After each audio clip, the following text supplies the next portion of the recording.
All right, everybody. It is that time again. Welcome to another episode of Psychos Platters, always powered by coffee each and every time. This is not my mug, but I think it's cute. It says "Check me out." By the way, just for FYI, two things. A, Toby, yes, Toby Topines, the infamous kitty cat of the Psycho Platter channel here, is in heat again. So if you hear her on occasion, everybody's got guesses. But I'll put up the link in a minute or two. So Toby is sleeping right now. We like it when Toby sleeps because then we don't have to hear meow, meow, meow. I don't know. This is like the second time that I know of, anyway. You stop. Stop it already. Stop it. Who do you think you are? My Jay Fox? He always does that to me. He always does that. Anyways, as I would love you, Jen. Anyways, so that's noise potential number one. Number two, did not know truthfully that the tornado was 2 months ago, right?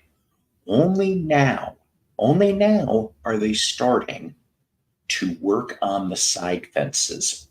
Okay, so they took up both my damn spots.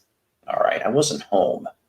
I came home to this, so I'm parked in the vacant spot of the vacant apartment, kitty corner for me.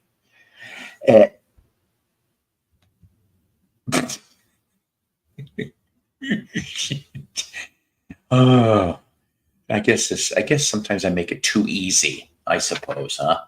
Maybe. Anyways, so it's not really loud, but once in a while you might hear something in the background. I don't think they're going to be here all night, obviously. I don't even know when they came here. It had to have been after 9:30 this morning. And I've been home since 3, so they were here before that. Anywho, is there anything going on today? Like around 5 o'clock here? I've only got a couple of you guys. Maybe it's just because I'm, warming up. I don't know. I'm almost never able to guess them, so I appreciate you did easy ones. I could guess for one. Yeah, I kind of wasn't sure. So I want to thank the 3 people that are in here. Okay, now it's 5. And new subscribers to the Psychos Platters Network. We always welcome that, that's for sure. Gavax, this is all one word, Gavax Manspins. Gavax Manspins. Say that 5 times fast. Babs Orlando and Charlene Nagowski, that's right. All new here to the Psycho Platter Network. And there's other ones that just haven't come up yet. But I appreciate everybody here. All currently 1,100 plus.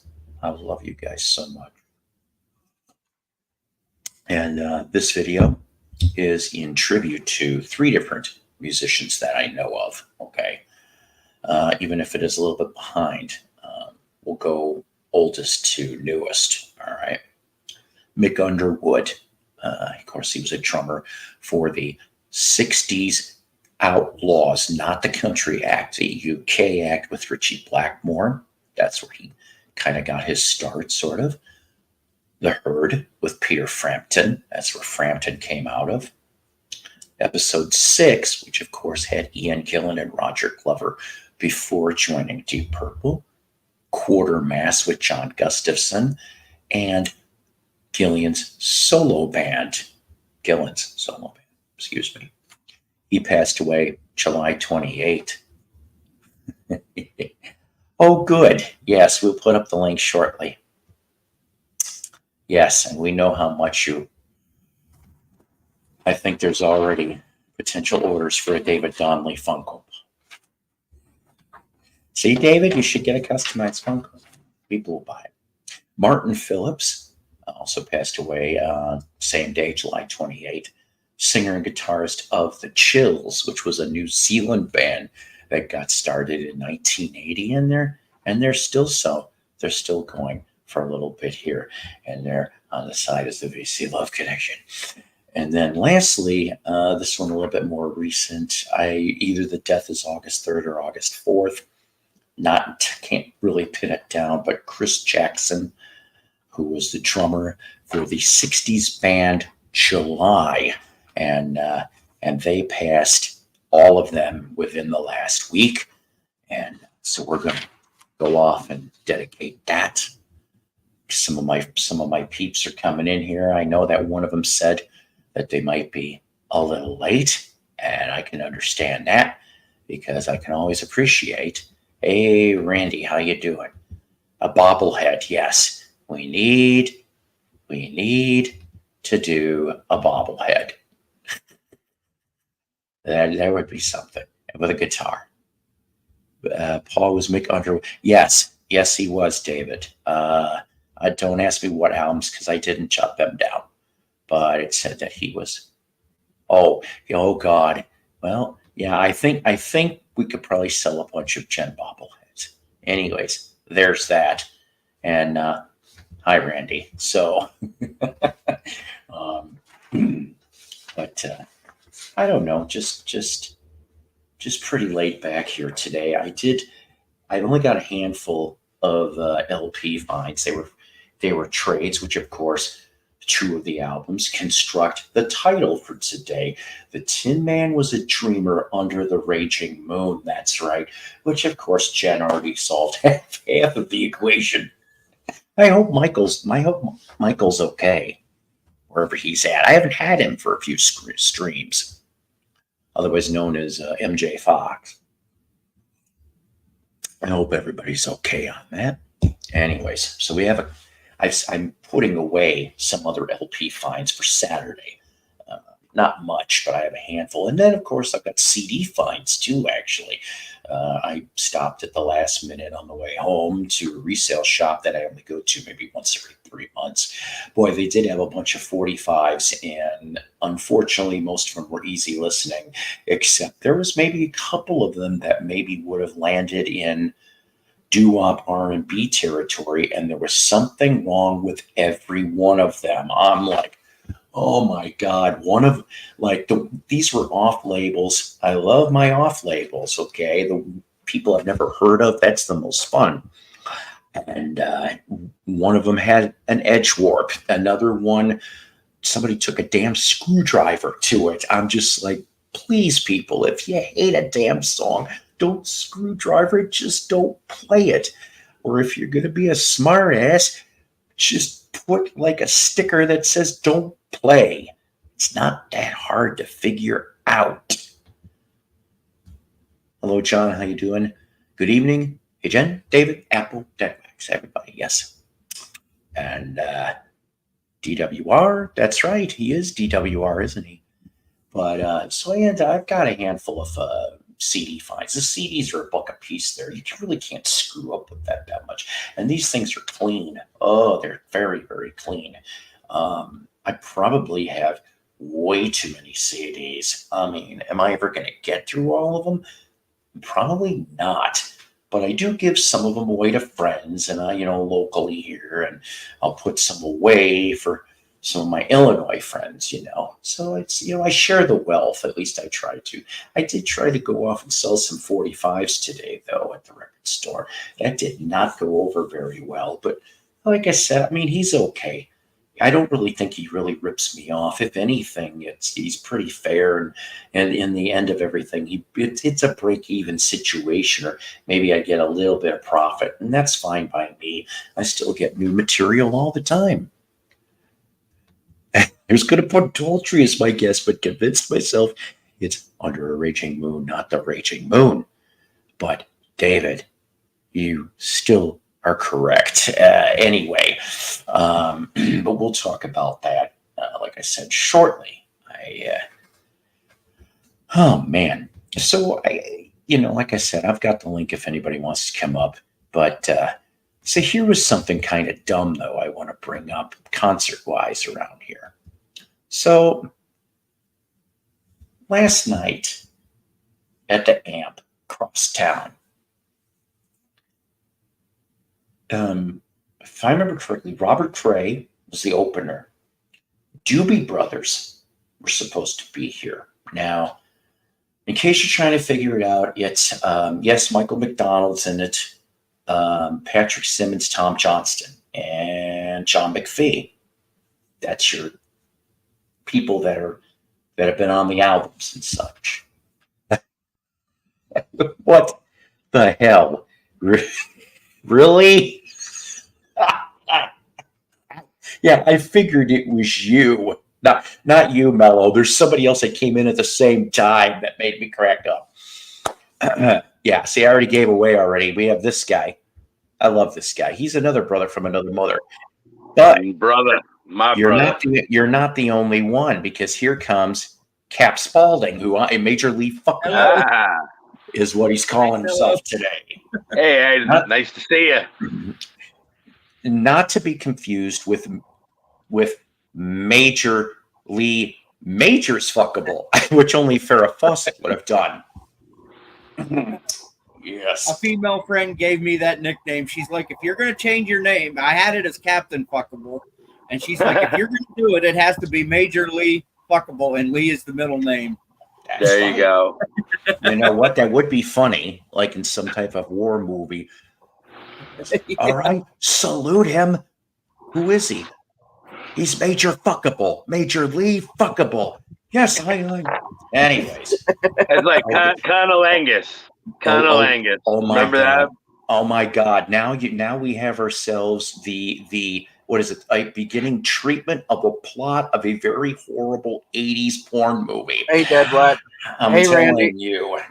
This is something else. That was from Carol Burnett when they they're doing what was that Gone with the Wind parody, and they Colonel Angus, but they'd say Colonel Angus. Colonel Angus does a really good job. Oh God! I didn't realize that. I'm gonna have to watch that scene again. Oh, it's hysterical. They're cracking up in the middle of their. It's what Robert Wagner is Colonel Angus, but the way he says it, he goes, "Be ready, babe. Colonel Angus is coming for you." Oh my God! That even makes it even more interesting. Oh, it's bad. Does anybody remember the deleted scenes from The Family when Vicki Lawrence was trying to make what's her name laugh? The one that. Oh my God! She I love Mama's Family. Her mind was like a warped hockey puck, and she had a leak in her dinghy. The greatest. And if it's not that, it's Carol Burnett was cracking up so bad. She's like, I'm giving you one more of those and then we're done. It's literally one of those shows that once it's on, I can't turn it off. It's that good. All right. There's the sweetness. Hey, beautiful. Hello. Hello. I promise I won't watch porn on the stream this time. I heard Jeff calling me out for it. Wait, what? If you want to look it up, you shouldn't have told me in the middle of the stream to go look it up. Oh, we're talking about Misty Monday, which, by the way, I looked at up too afterwards, and he was right. Afterwards, I was like, I'll forget if I have to wait till after. So. Jeff, I don't know if you're at work or you're just not home, but you were right about Misty Monday. We'll mention that. I'll tell you. I thought you were talking about Led Zeppelin, Misty Mountain Hop. Psycho, do you remember the night that I showed Richard the Music Maniac Flintstones porn and he about lost his fucking marbles? Oh my God. Yes, I did.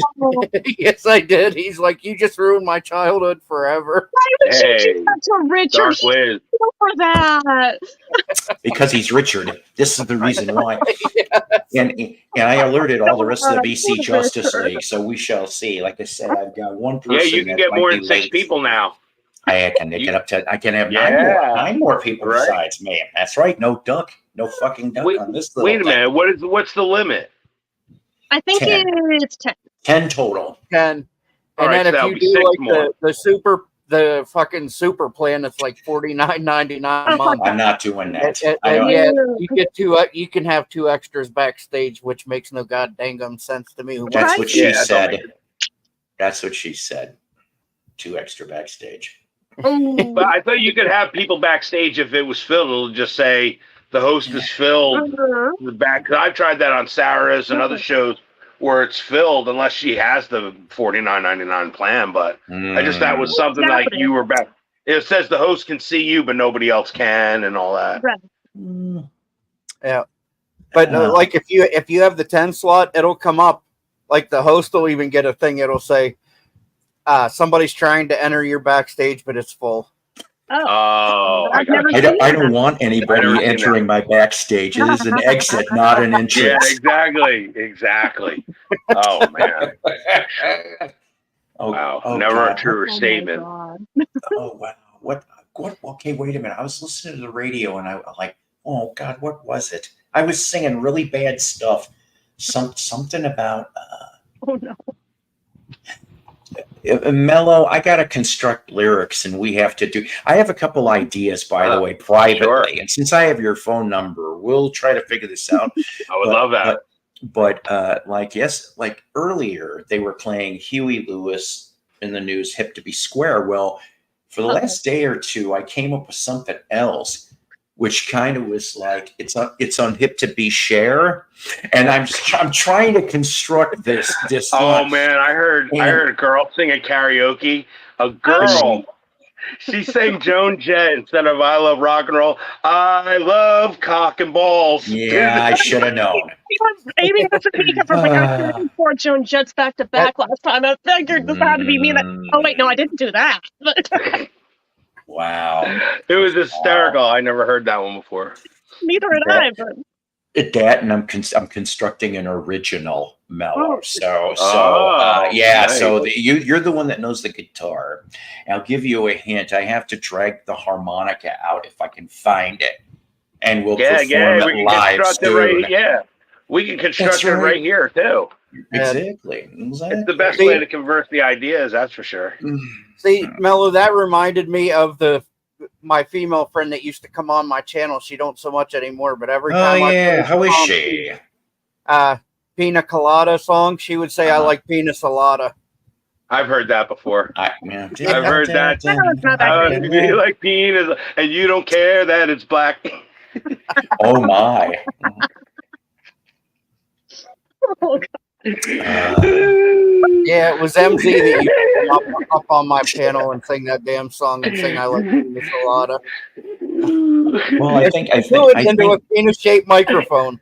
Oh my God! Well, what was it? One day I'm singing along, and my kid is in the car, and his girlfriend, because I'm taking her to work, and I just somehow that blurted out because "Glory Days" from Springsteen was coming on, and I start singing "Glory Hole Days," do, and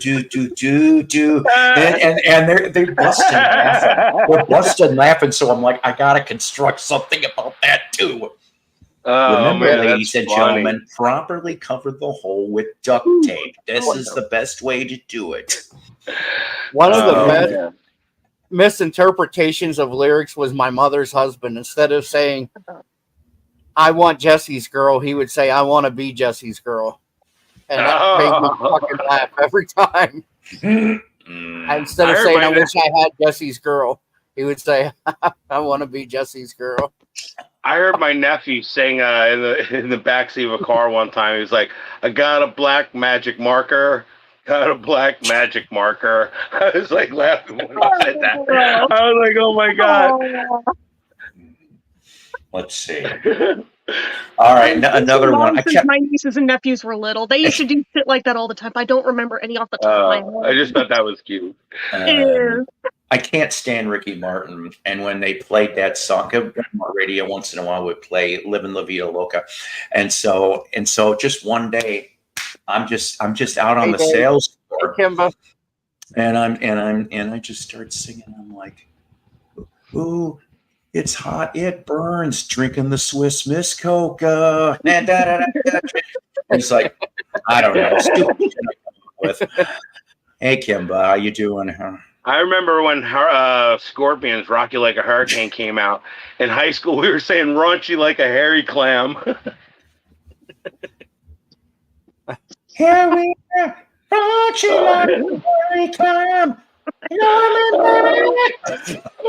I'm close man of the Scorpions.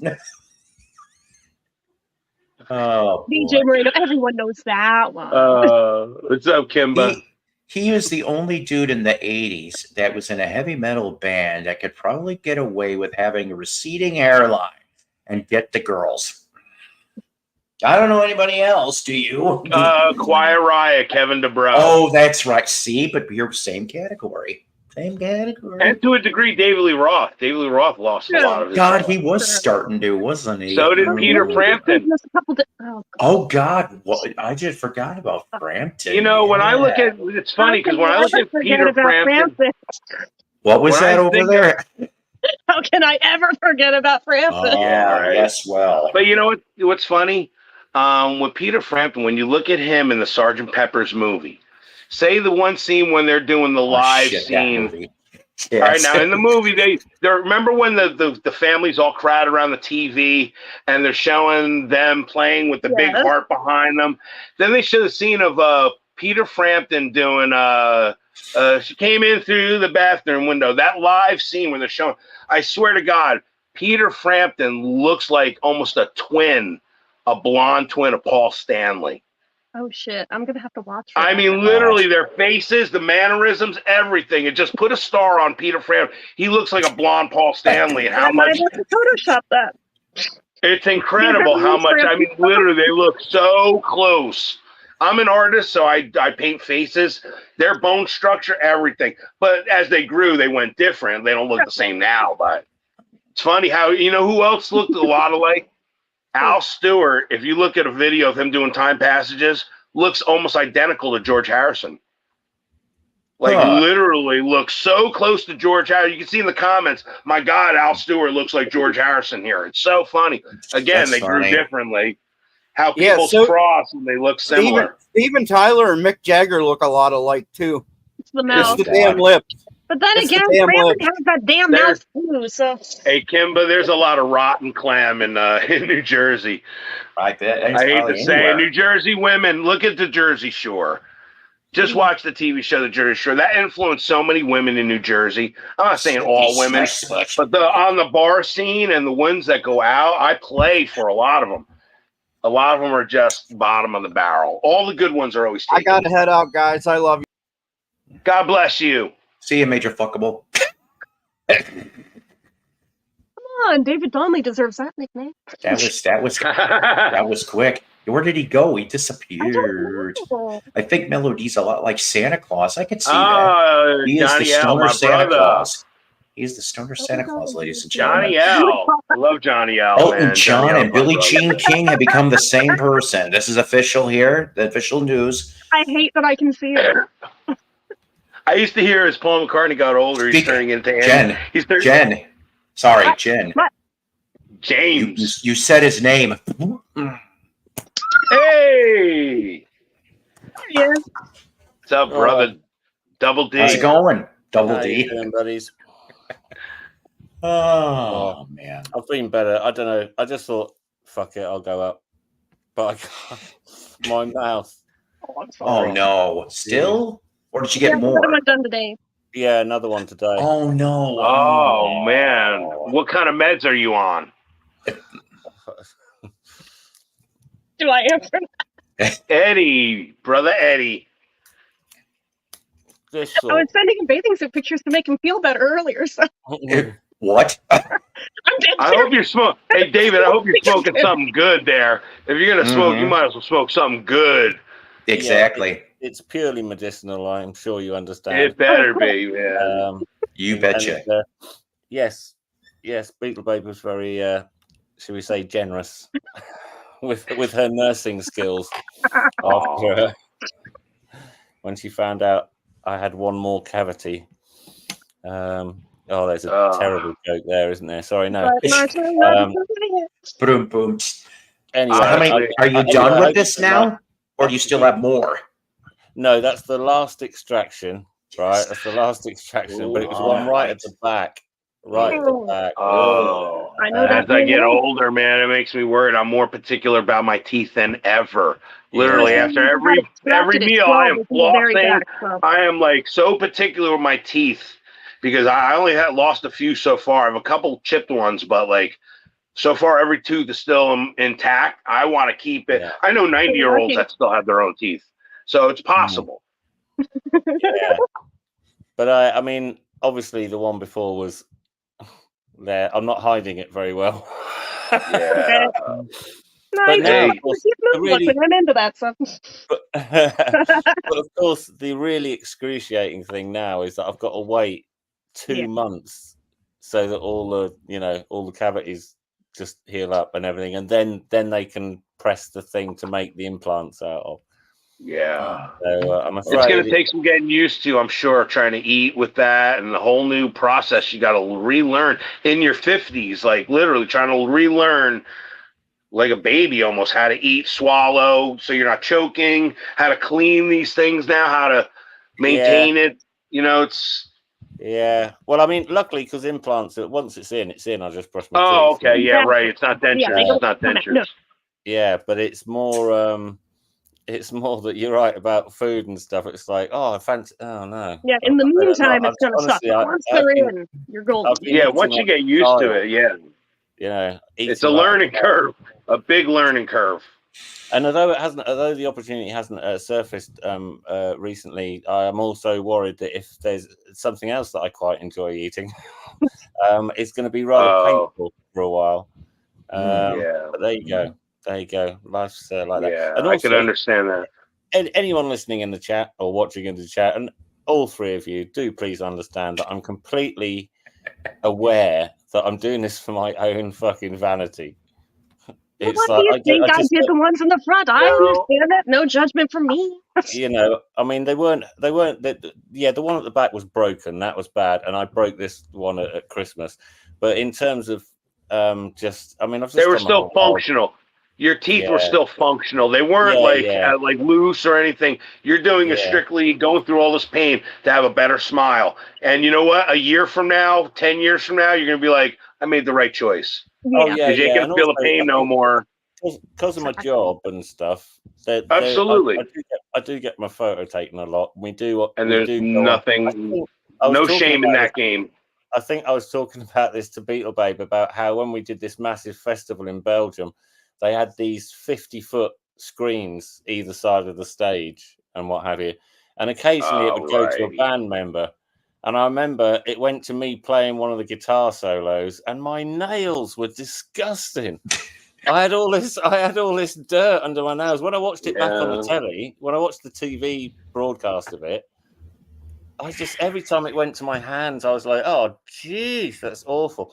And so I sort of thought, I'm doing a project now where I may have there may be a bit of singing involved. And if we do videos for it, there's no way you can point a camera at a singer or the person, without actually seeing their teeth. Happens to the best of them, man. Hell, Rudy Giuliani had black dye rolling down his face, one time. You know what I mean? Happens to the best of them. But yeah, I've got another, what feels to me anyway, like a really horribly large numbered birthday on Friday. And it's kind of like, I've just got to try and hang on as long as I can. Because in 10 years time, I'm going to be completely unfuckable. Do you know what I mean? I'll just be the skinny. That's my wheelhouse. I'll just be the skinny sort of, losing a few roof tiles on the top there. Roof tiles. If the world survives the next 10 years. I made it up to 76 before, so I'm like, that's nothing. God, is that even possible? But yeah, it's weird because I don't know what are you guys. How do all of you, including you, Beetle Babe, because you're not obviously anywhere near our totals, but you're not a child. So how do you cope with getting older? I'm taking next year's badly already. I'm taking it bad. Yeah, that's a milestone. I remember that milestone. I'll tell you. What about you? What about you, Melody? Because there's no way you look like this at school. You know what? I'll show you a picture of me in school. Here's my school picture, 1986. Here you go. Oh my God! Man. God, he looks like I was Paul rock Stanley. and roll, man. I was rock and roll, bro. You know what? I used to go with Spike. Honestly, I was the guy that used to wear zebra print spandex, had eyeliner under the eyes, had the fishnet shirt, thing. It looked like Shawn Michaels walking in the Rockers. It was like literally. I went to school like that. Do you know if you've airbrushed a star on the right eye of that one, you wouldn't be 1,000 miles away from it. I know, right? I wish I had that hair still, though. You're lucky, man. You got your hair still. I don't wear hats for no reason, believe me. Okay, right, okay. But I think that's quite a cool look, though. I reckon none on the top and shitloads. That's why I got a rock and roll beard. I always loved the song from the Cars. The Cars had that song, "Good Times Roll My Rock and Roll Hair." Yeah. You know what I mean? I still have some hair, but I mean, hell, I give Gallagher a run for his money. My metabolism is just too much of a wuss to actually grow proper hair. I can't wait till the stem cells, man. That's the first thing I'm investing in if I ever make some money. It's like I'd be going for the hair like you with teeth. All I can do on my face is like the Johnny Depp thing, is like a bit across there and a bit there. The rest of it just, there's nothing. It's just the odd sort of pube thing sticking out, so I have to wallop it off. And same with my chest. But I mean, you have a pretty face, so why cover it with facial hair anyway?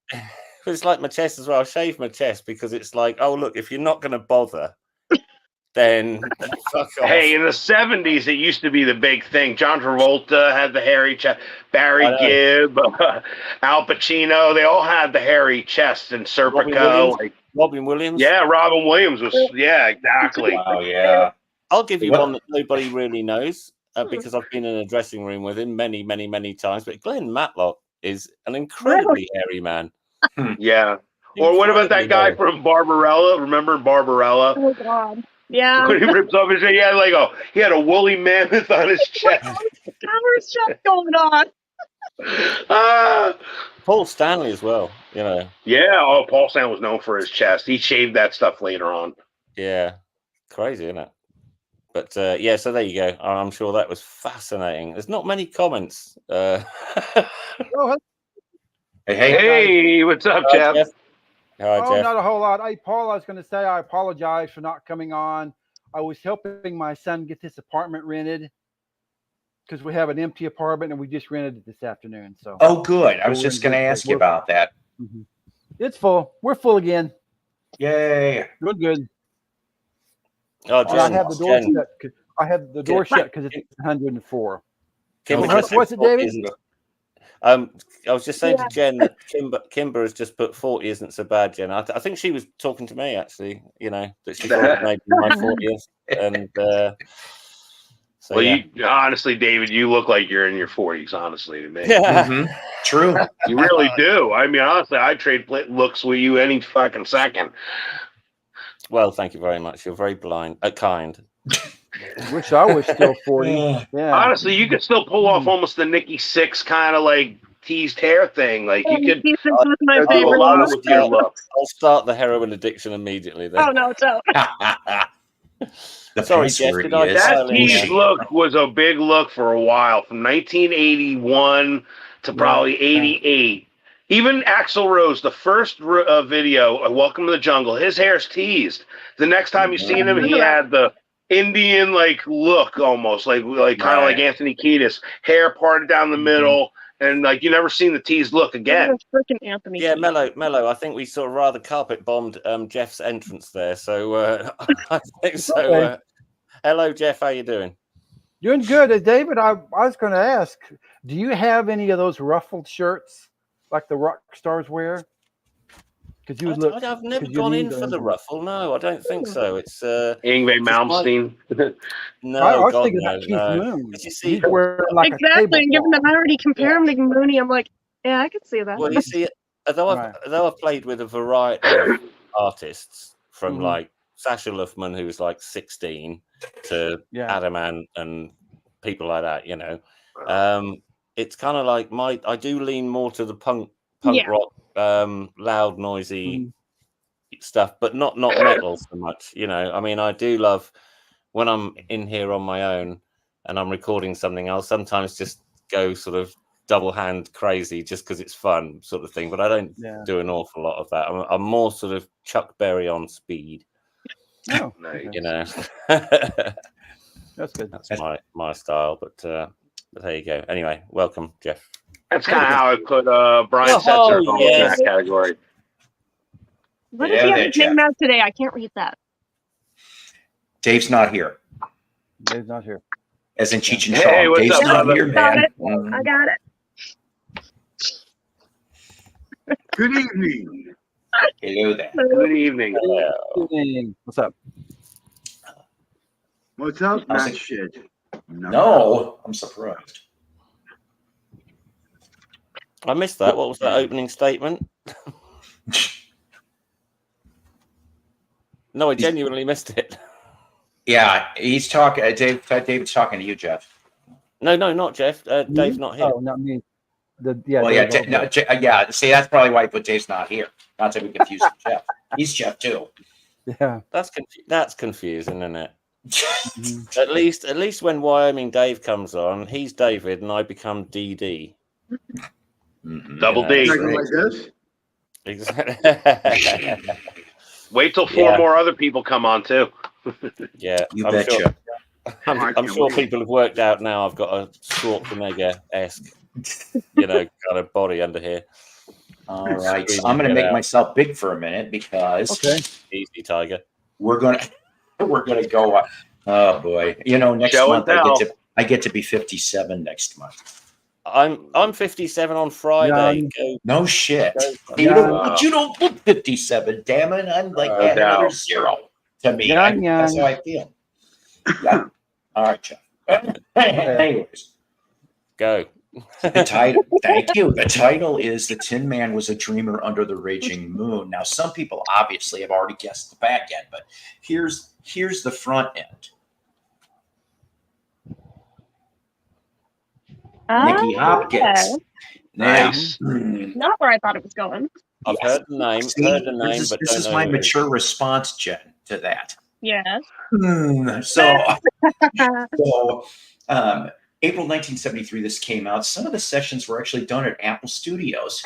So but that's not the only Beatley thing we got going here, because this was recorded between sessions for George's Living in the Material World and Rolling Stones' Go Ted Soup. All right.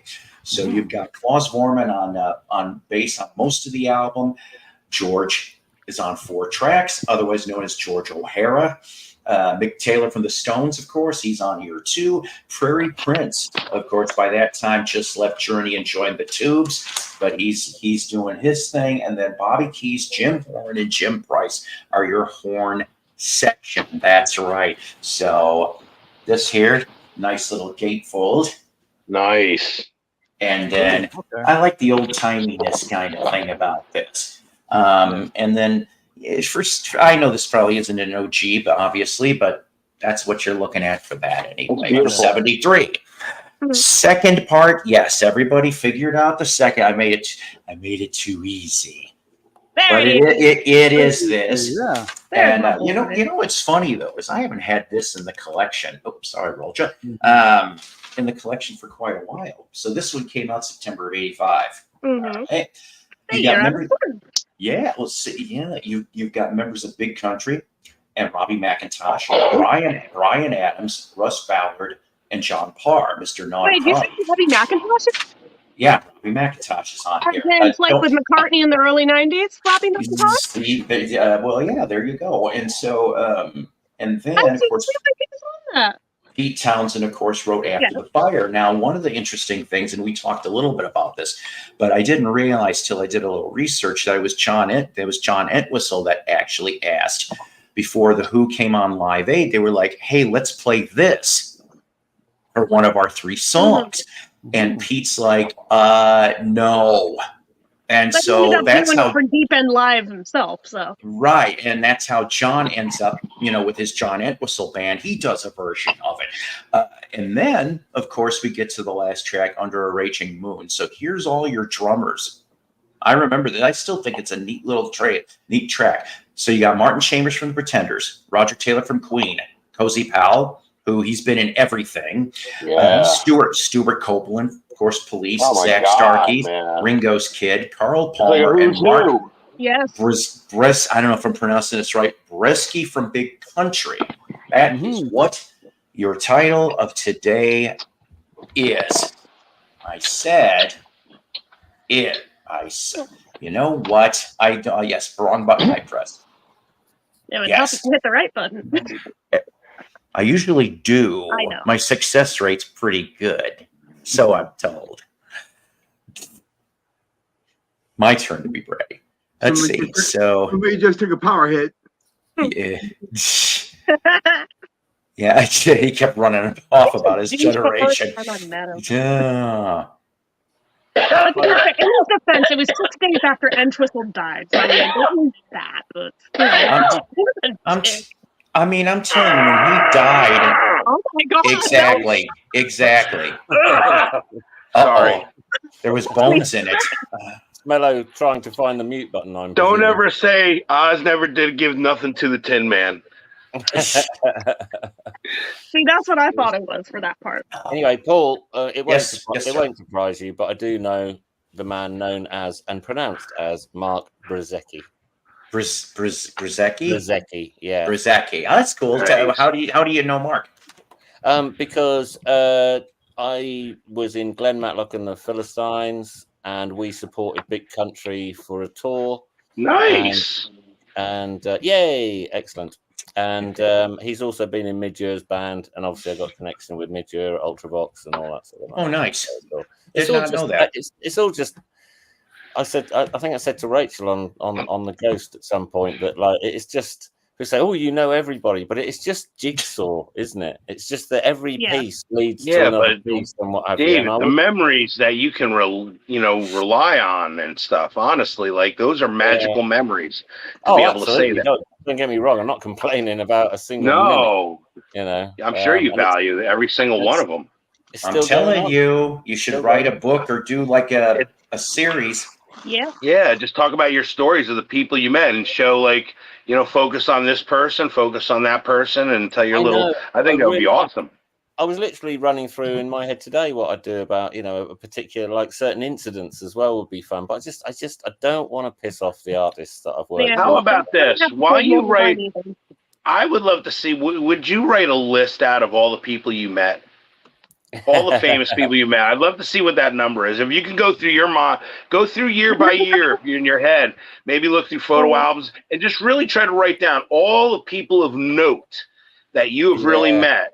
And once you see that list, then you pick out the ones, maybe people that are no longer here that you could talk about or something. You don't have to talk about real seedy stuff. You can just talk about the general things. The fact that you had interaction with somebody of this, have you ever met anybody in the Bee Gees or anybody connected to the Bee Gees?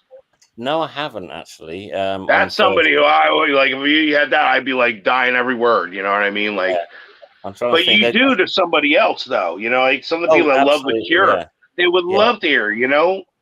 I would love that. Just encourage you to do that.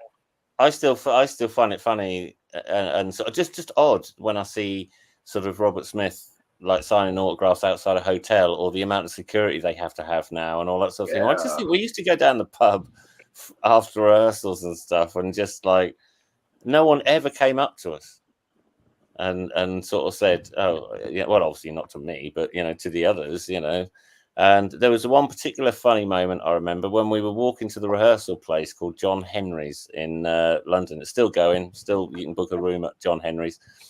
And we were walking back from going to get some food or something, but we were heading back to the rehearsal room. And there were these two girls walking towards us on the same pavement. And obviously you've got, I think it's me, Robert, and Lol, maybe, just the three of us. But walking towards these girls, and I noticed that one of them had a Susie and the Banshees t-shirt on, and the other one had like a Joy Division t. I thought, oh, fuck, here we go.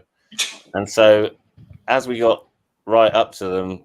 We all just, being gentlemen, we all stepped slightly into the road. So they didn't bat a fucking eyelid. And part of me was going, look up, stop talking about whatever it is. Unless this woman has donated to you a kidney, fucking look up.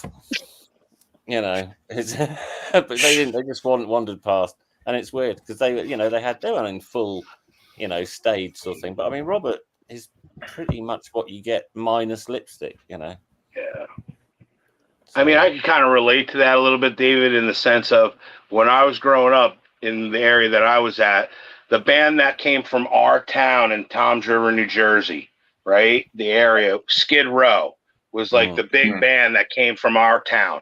And I remember in the local music store, you had Scotty Hill and Dave Snake Sabo worked at that store literally 2 years prior to them going into superstar status, literally from 89 to 92. So like going in there, I bought strings from them, bought picks. I mean, they were giving lessons, and then to see them shoot up into superstar status and then watching them on TV, going to Russia, being on that plane with MTV and all that, it was like surreal because they would come back home. And like my drummer was really good friends with Rachel Bolan, who was the bass player of Skid Row. And literally they threw a birthday party for him. And my drummer was there. I wasn't there myself, but friends of mine that were there.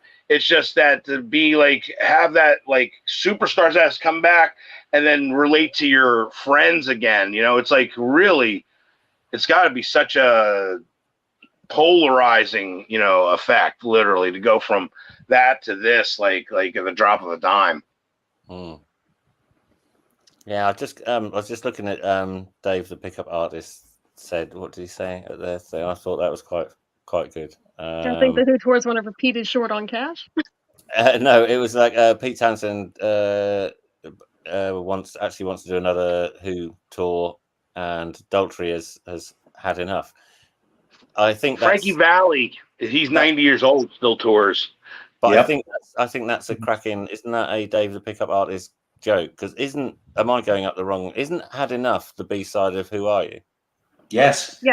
Oh, okay. Well, there you go. I thought that was clever. I thought it was a clever gag. I didn't even catch that he made that reference till you pointed out. I'm ashamed of myself. No, I just thought it was a really clever reference, but he didn't put it in parentheses, so I didn't know it was the title or something.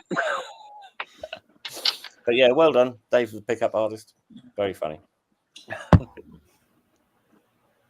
Intentional or not, it worked. Yeah. Ta-da. I can't blame these guys for wanting to still tour. I mean, they sit around and get bored. It's like it's an easy way for them to make a buck. To kind of stay relevant a little bit instead of fading away. I suppose, though, but also Mellow D. I'm quite surprised to hear you say that, because isn't there just a part? Yeah, I have to do it to make money and stuff like that. But it's like I just fucking love it. I love it. Especially if I'm playing with an artist that has got lots of hits and stuff, and you see everyone singing along and all that sort of thing. It's great. That Visage gig was amazing. When we did Fade to Grey, it was just incredible. I could almost feel it from the sound of, they were louder than us, and it's that love of playing. I mean, I've seen examples, literally Johnny Cash in the hospital literally paid a concert like 10 days or 2 weeks before he died, played a personal concert. It's on YouTube. And for just the hospital people, it was his love for performing. And literally somebody had to hold pretty much the guitar for him. He could barely strum. This is Johnny Cash we're talking about. Go see it. It's the most heartbreaking, but literally it's so inspirational for me as a musician. Like, that's the way I would love to die, going out with the guitar in my hand playing a song. It's like. But I've always tried to keep hold of doing my own stuff that I like because I like it.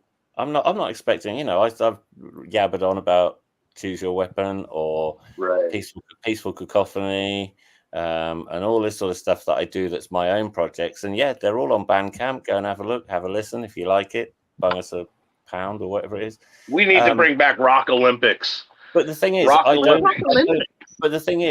mind. I don't mind if anyone buys one or they don't. Me and Denise did those songs because we just had to get what was inside out.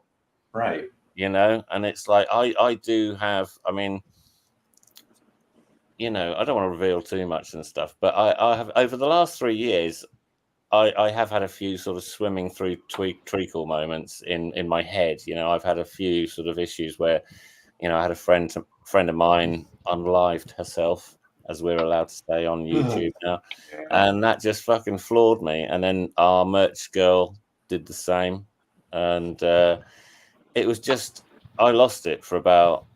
I mean, that's why I got into listening, watching these podcasts and stuff, is because I just couldn't function. So I just watched people talking about stuff. And I think I came across Rachel's Ghost and I thought, this is fucking mental. Therapeutic. For sure. It became therapeutic for me, like my therapy in place of therapy, just talking shit out to a camera and then feeling better afterward and not feeling the need to unalive myself. So, I mean, there's that. But other people it's not a therapist. I'm like, shut up. If you don't like it, don't fucking watch it. So. Yeah, exactly. And so I find it great. I think, you know, that I know some of the, you know, the podcasts have their problems and stuff with each other or whatever. But for me, it's because I just love anyone who's passionate about music and all passionate about their thing. That's why I like Beatle Babe so much, because she just loves what she loves. And a lot of it, I don't get it.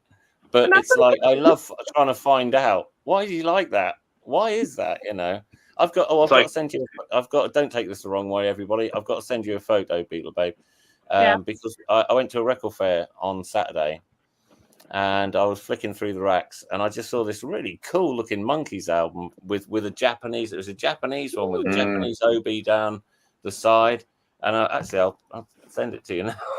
but it looked really good. I was going to ask you, like, what do you think? Because that's the thing. I like the fact that I was sending a photograph to someone, or I was about to, and then forgot and probably just went to dinner or something.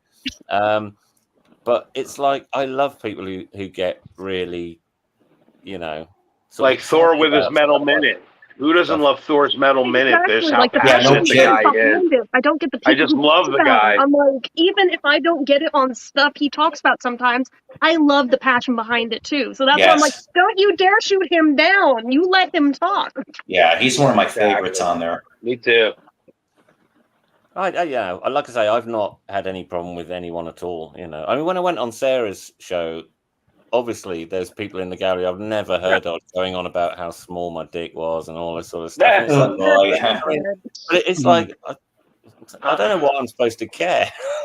Honestly, David, let me ask you something, David. I don't know who they are. They're never going to experience it. Exactly. Let me ask you something, David. How do we revive?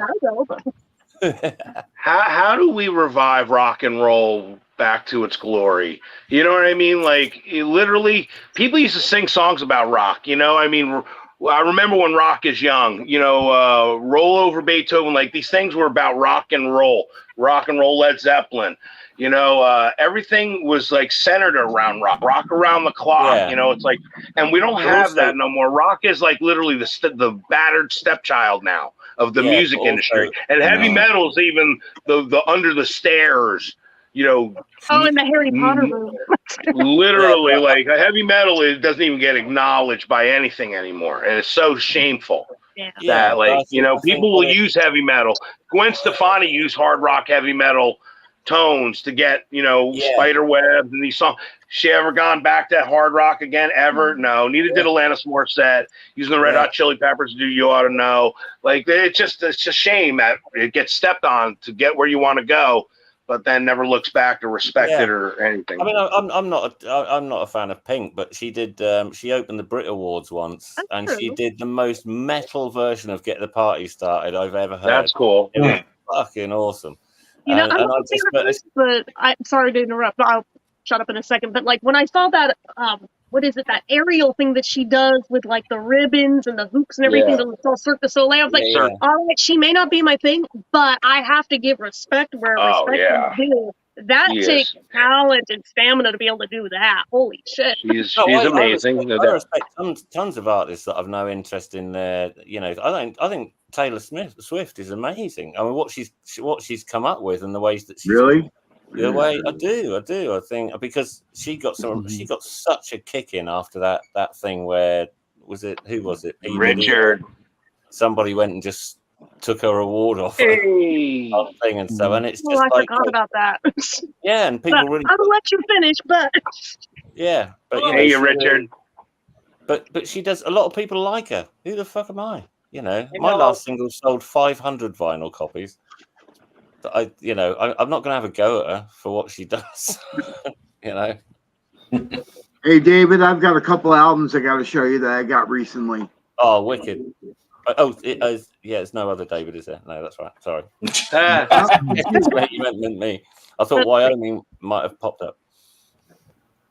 Oh, wicked. Oh, Dave wow. Edmund. Good one. Yeah. Yeah, I like that one. Yeah. Oh, yeah. Is that This if I one- hear you knocking on it? Is that Dave Edmonds? No, that's the one that's got I love Dave Edmonds. slipping away and information. He was on. Oh, that's He was on. He was on Swan Song Records, wasn't he? Led Zeppelin's. Yeah, like- yeah. Mm-hmm. Yep. Oh, I love Dave Edmonds. Oh, my man, Slim Jim. Nice. Fantastic. And Earl Slick, I believe, is it? Yes. Yeah. it Phantom is. Rocker and Earl Slick. Good man. Well, there's two people in one band that I've worked with. See? 2 more names to add to the list. Yeah. Well, I And didn't. my If you son own and I- somebody else will, David, believe me, there'll be fans out there. Every name Yeah. drop you name, somebody will be writing that list out. But I've said this before on things. That's what I like about this place as well, is the freedom to be able to not have it called name dropping, which I know you didn't do that. I mean, it's just Right. Because the thing is, if I hang out with friends and stuff, particularly when I was touring a lot, you know, and they'd be going, Yeah. "So what's going on, Dave?" And you know, and if you just come and say, "Well, I've just come back from Brazil and I'm just starting on the new whatever it is album sort of thing," and then I go, "Well, how about you?" And if they say, "Oh, well, the paper clips were late in the office today. They didn't arrive till 12 o'clock." I feel such a wanker, you know, that Well, David, when you have other rock stars you're telling tour stories to, it's like commonplace around that office. Here, we really appreciate like your stories and stuff. You know what I mean? Like other rock stars, they've heard and seen it all. They're like, yeah. Tell it to Keith Richards. But I don't feel quite so awkward because we're all interested in stuff, and you know that I'm coming from a place that when I was working with Earl Slick, every now and again, I just think, holy shit balls, that's Earl Slick. He was Lennon's last guitarist and Bowie's guitarist for years. And I'm sat behind him on this drum kit, and it's just like, wow, there's a brilliant YouTube clip that I absolutely fucking love that's got me and Earl Slick thing. I'll send it to you, Paul. That's awesome. Yeah. Excuse me. Brother Nick. Sorry, was that a question? I think Yeah, Richard no, was you- saying, "Hey, how's everybody?" Your name, Detroit Richard. in the 80s. What was that, We Jeff? called Some Assembly Required. Oh, it wasn't me. Oh, yes. Yes. Yep. And so Oh, Johnny L's in the house. we I love we opened for I everybody. love Johnny L. yeah, he's been here for a bit. We used to open for Oh, this yeah, band, he's been- we used to open for a band called Toby Red. And their claim to fame was their drummer, Chad Smith, Ah. who went on to the Red Yeah, Hot Chili I know that Peppers. name. I know that name. Chad. He looks like Will Ferrell's twin. He used to come over every Wednesday to pick up my brother Scott to go to the bar.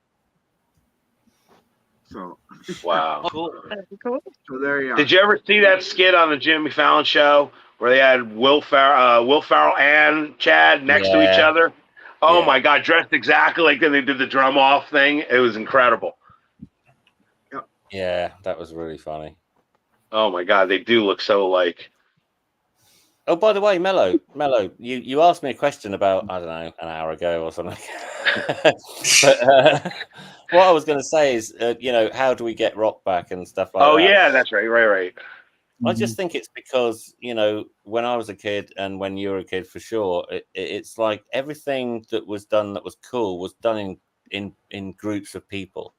And you hung around. I don't want to make it sound like it's Dickensian or anything, but it is quite with the internet and everything. It's so easy to just go solo on You know. Oh, nowadays, yeah. And the thing is, I remember, again, name dropping, sorry, but when I was doing those Stereophonics gigs, Kelly Jones said to me when we were talking about bands and stuff, and he said to me, he said, you know what? He said, I was trying to think about it. He said, I think the Stereophonics might be the last band that was made up of 3 kids that were all lived in the same street. Right. And you mentioned that one time. I remember you saying that one time. Yeah, and I think he's quite right. Actually, I think it's not the Darkness guys as well. It's like they're all from Lowestoft, Norwich, and it's kind of like we're East Anglia, and it's these little heart things. And the trouble is, I think everyone talks to each other online, which for people who are in another country, like I love talking to Beatle Babe, I like talking to Paul and all of you, you know, online, and it's great. You're in different country. That's amazing. It's 5 past midnight here. You know, it's great. But the thing is, for people, I think it's cool to be able to talk to people in different places like this. Yeah, but like your actual friends who you used to meet in a pub or meet in the park or go around someone's house and play records while chatting and stuff. I don't know whether that still exists for people who aren't. The reason why I've never had friends that I did that with. I mean, I have friends that I go to the bar with, but I've never had friends that I mean, I can give you an example of what I'm talking about. Like, I see there's videos on YouTube where they show in Russia 1,000 guitar players all getting together in a field doing the Foo Fighters. You got that energy. People want to play. So why don't we start something? I think there should be like a rock Olympics. Like, why don't we get like country people and like actually try to compete, like kind of like the song contest, and have, you know, like people passionate about it. Let's showcase them. I'll tell you why, because it'll just degenerate into the X Factor. It always does. All these things start as a brilliant idea. I mean, do you remember the first Big Brother I saw looked like an actual social experiment? What if a bunch of people from different walks of life into a house, take away clocks and books and telly, and just see how it works? And they, you know, from the moment the first argument happened, they thought, oh fuck, here we go. The Real World on MTV was the one that started it all. That was the first show ever of reality.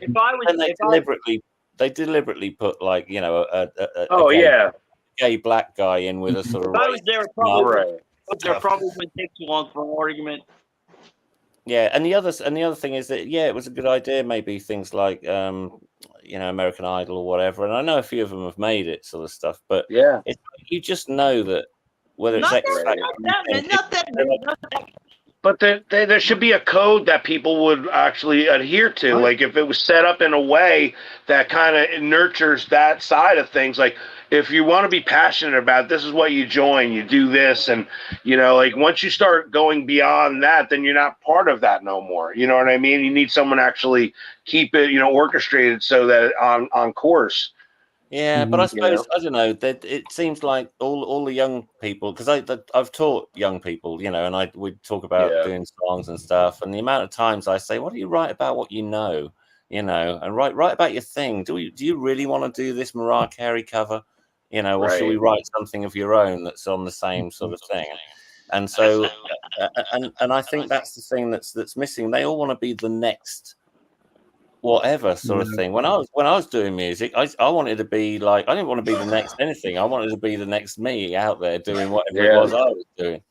I actually wanted to get laid. That's the deal with me. Well, that was I didn't care about money.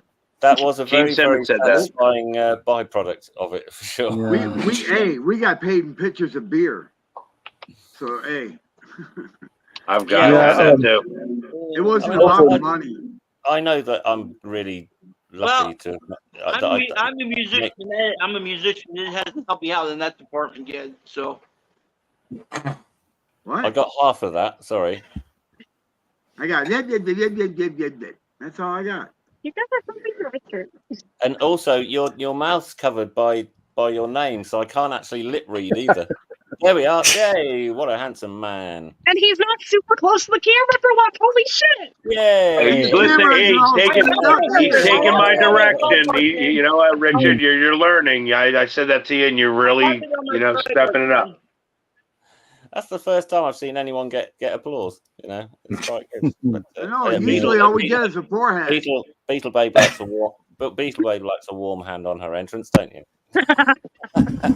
But I wasn't lazy today, Jen. I put it on my tripod. Song there you dreaded go. playing. See how much it helps? The only song I dread playing is one that's actually hard to play. Like where if I got to hold, like I'll tell you one. Hello, It's Me from Todd Rundgren.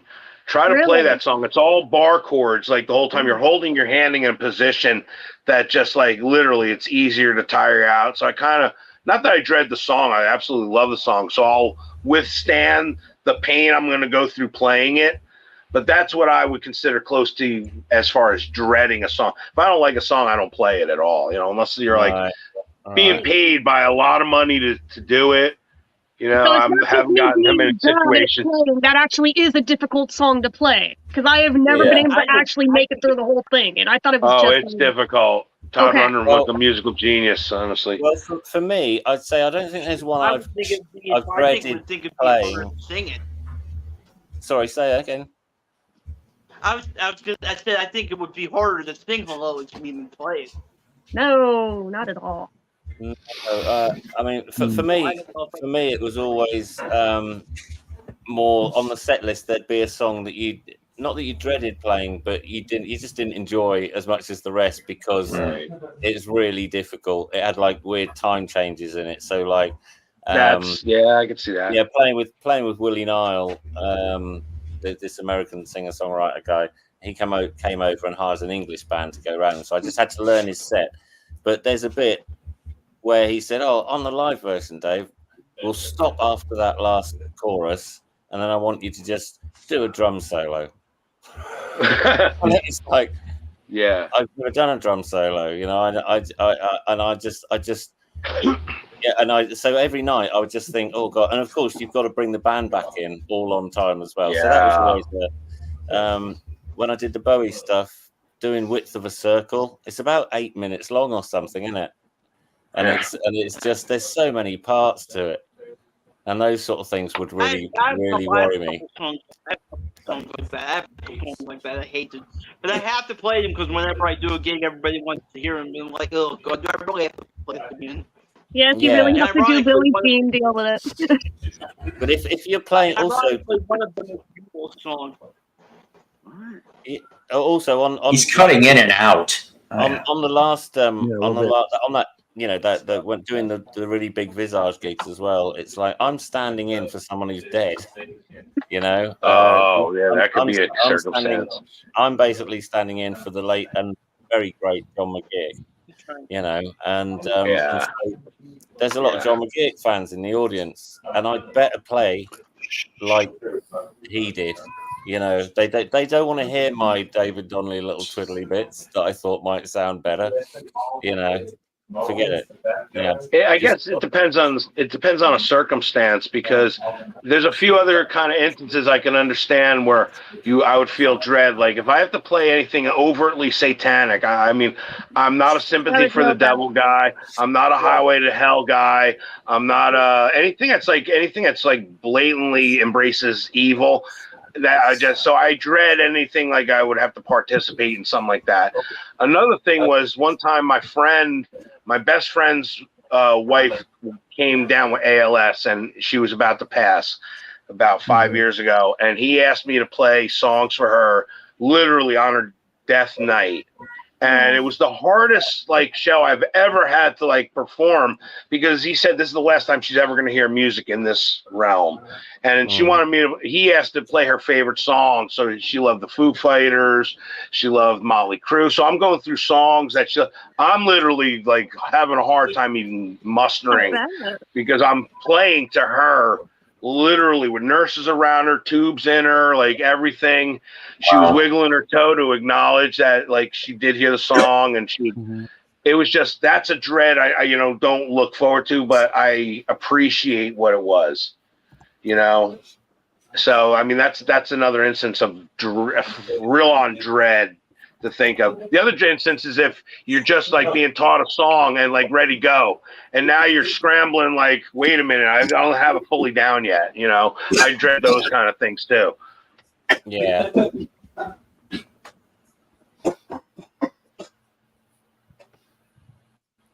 Yeah, I'm telling you, Nick, it was tough. It's one of the most toughest gigs I've ever had to experience. I mean, probably for the rest of my life, unless somebody else had asked me to do that. I've never done one like that.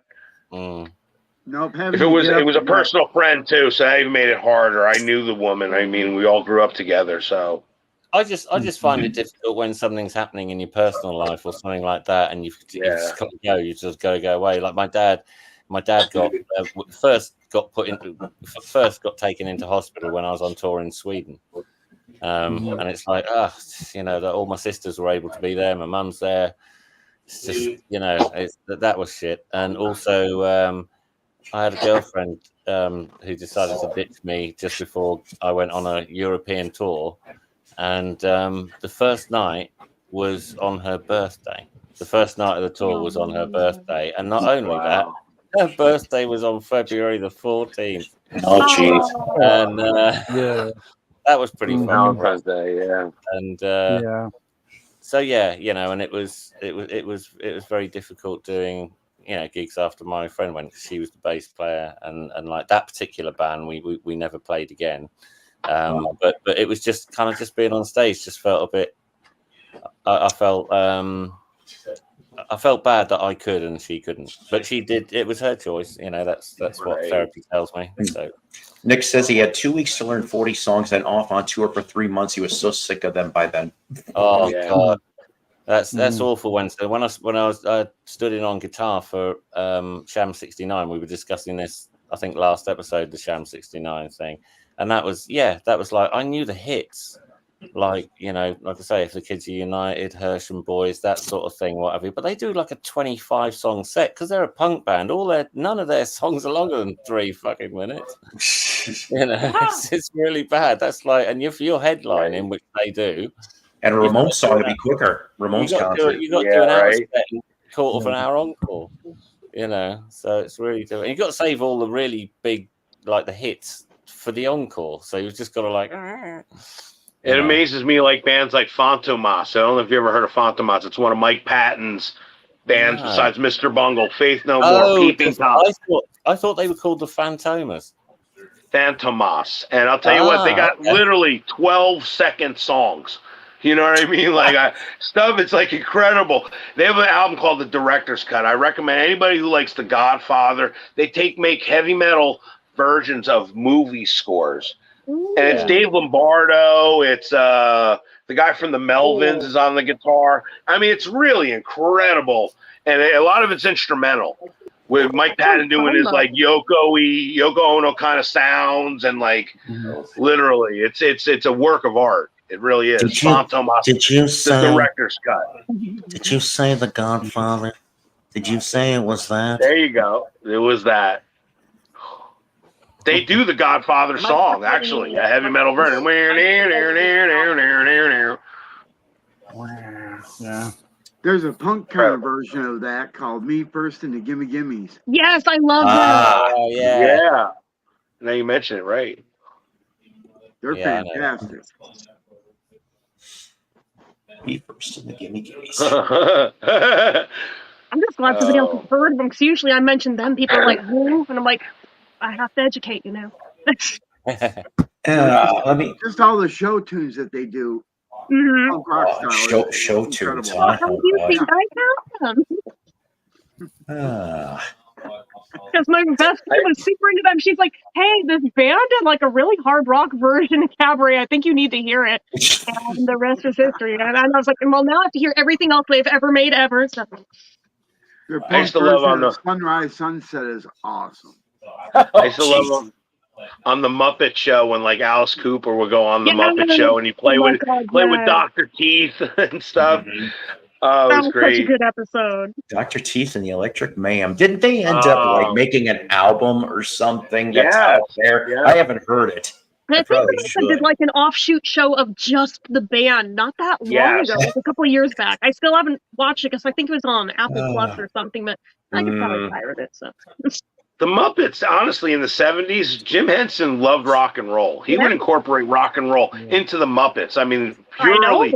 And they loved to sing. Literally, Emmett Otter's Jug Band Christmas, that was written by Paul Williams, and they have the song bum bum bum dum, that's one of the only ones that I still have yet to hit that I haven't seen yet. Oh my God, you have to see Emmett Otter. It's some of the most beautiful music. Literally, that in all of Muppet like movies or anything. Emmett Otter's Jug Band Christmas. The music is just Paul Williams is a musical genius. Well, every year when I do my theme months for October, November, December for each of the respective holidays, that one has been in my list for like the past 3 years running, and every time we hit Make December, that number one. I can't find it anywhere online. It disappears again. So I'm like, one of these years, I will actually get to see it and review it. I'll find it and send you a link, or I'll send you the DVD or something. I have it. Cool. Okay. You gotta see it. You're robbing yourself by not seeing it. It's so incredible. It was on HBO. I want to. I'm surprised because HBO produced it. Mm-hmm. You have this today. Okay. Along with, I'll speed these really quick. Dollar CDs couldn't screw this up. Very nice and clean. Poison's Ballads and Blues. I have that. Good old Poison, yes.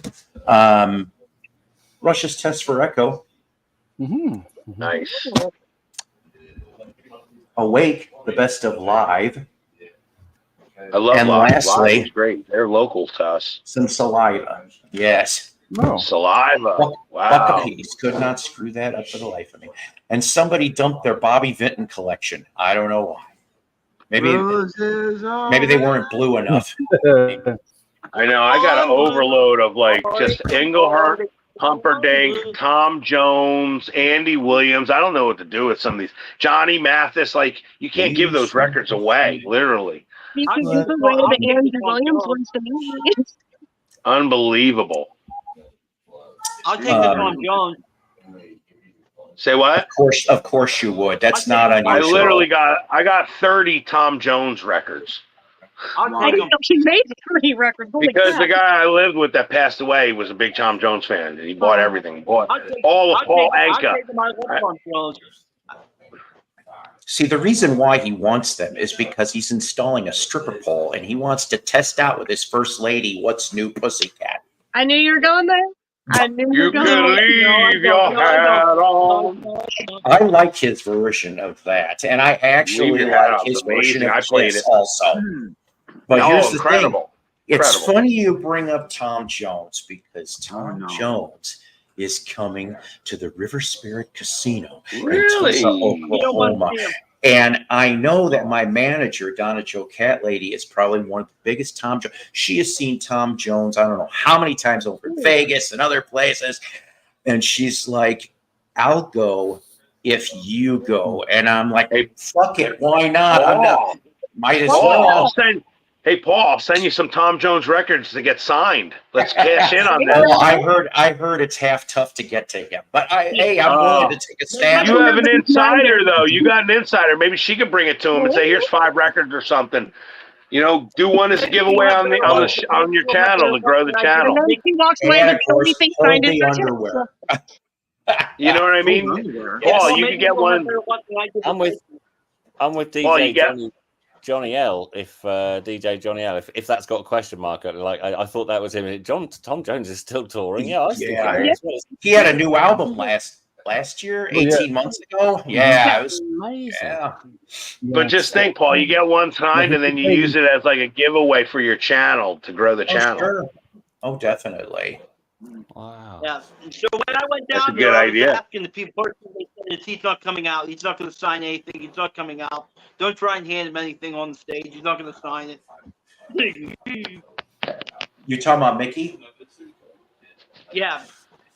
Tried to tell you. I tried to tell you.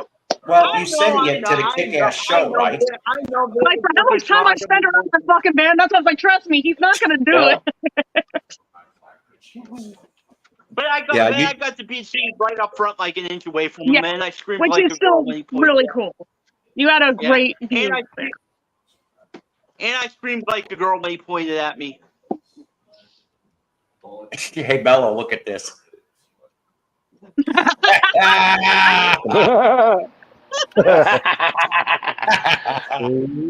Hey, Morton. I take that as a very Morton good has got a compliment. cool contest, by the way, out there in Norway. Go check his channel and sub. It's fun stuff. I'm going to be doing it soon. Yeah, to date, I've never thrown underwear. I've thrown a bra, never thrown underwear. I swear we've had this conversation before. We have, but I don't know if it was here, Rachel's, or elsewhere. But I know. Oh God! Hang on a minute. Oh boy, here we go. Okay. Hey, Jim.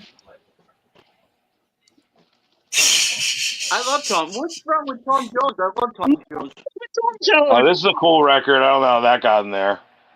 Oh yeah. Oh, there you go. Sure. Red River Rock. I love that. Exactly. That's right. Let's see what else we got. Here's another one. Johnny and the Hurricanes. Wow. Anybody like this guy? Mammy. Yeah. I like Mammy 2. Mammy Part 2. Good singer. Is mom? She's making googly eyes at me on that. Oh, is there another good album? Well, the irony, I mean, I liked Liza's cover of My Mammy, and then it's like, well, Judy did the other one that you just mentioned. So.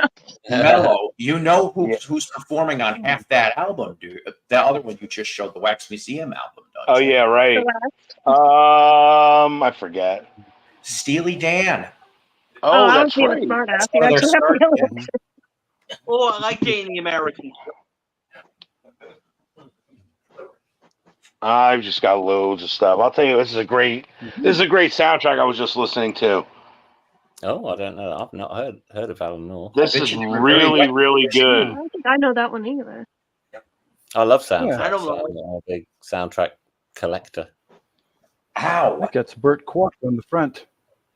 Oh, it's fantastic! I'm telling you, this is really good for people who like radio records. This is like Gangster with Edward G. It's incredible. Yeah, see? Yeah, see?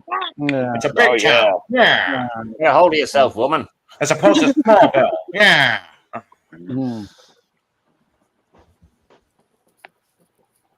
Oh, yeah, there you go. Dwayne Eddy.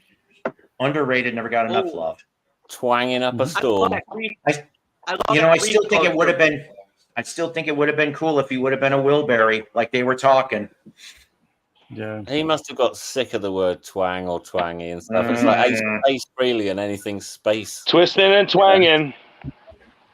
I was doing that the other love night. that. I got my share, Dwayne Eddy. Is that original? I love this guy right here. Andy Gibb?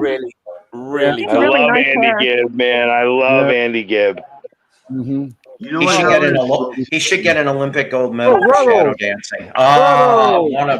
Yes. I love it. It's a gatefold. I love that album. Oh, that's so cool. I had it back in the day. With the booklet and everything. Yes, Leggy Mountbatten. I see Leggy. Ruddlemania. Ladies and gentlemen, the Ruddles. I like it. Ron It's so incredible. I mean, how they really portrayed it. Unbelievable. Oh, yeah. Ron Nasty's girlfriend is the legend of a lifetime. Lunchtime. I mean, look, the effort that they went into, like, duplicate their everything. And this is 1977. I mean, that's amazing right there. Yeah. Look at that. You even had the Yellow Submarine drawings after them with their own characters. These characters never was in Yellow Submarine. Yeah, for Yellow Submarine Sandwich. Do I have to spell it out? CHEEANDONION. Oh, the best one. They now have their own YouTube channel. So. I know they do, and I'm loving it. Yeah. I got the EP I tripped on like about 6 months or so. I found that sucker. A very nice picture. Oh, look what he's got. I see some Phil. And I see, more Dave. More Dave Edmonds. I hear you talking. The magic of ABBA. Shazam. I love them. I live, they call it ABBA. Eat a peach. Okay, yeah. I still play in and out. What collection Love that is void without one? And America. Mhm. Yes. The other Tin Man. One of the best damn albums, and I love that cover. Well, that's an interesting. I've never seen that Beach Boys That, What album. is that? comp- Oh, there you go. Live in concert. That's a great album right there. Mhm. Here is Scott Muni's Ticket to Ride, a radio show. Let's see if you could read that. Wait a minute.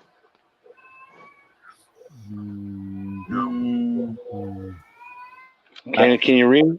Not entirely. I mean, The cat's trying to read it. yeah. It's Yoko Ono. It's John Lennon's birthday and Sean Lennon's birthday, but they focus on Yoko Ono, her album. And everyone also people doing- forgets it also being John Entwistle's birthday that day. That's right. Do you have a first press of that, Mello? That Hard Stay Night soundtrack? You're going to be looking for I Cry instead of I'll Cry instead. Yep. My mom has the first pressing of it. That's a nice condition. I Cry instead. Good answer. Yep. Yes, you got a first press.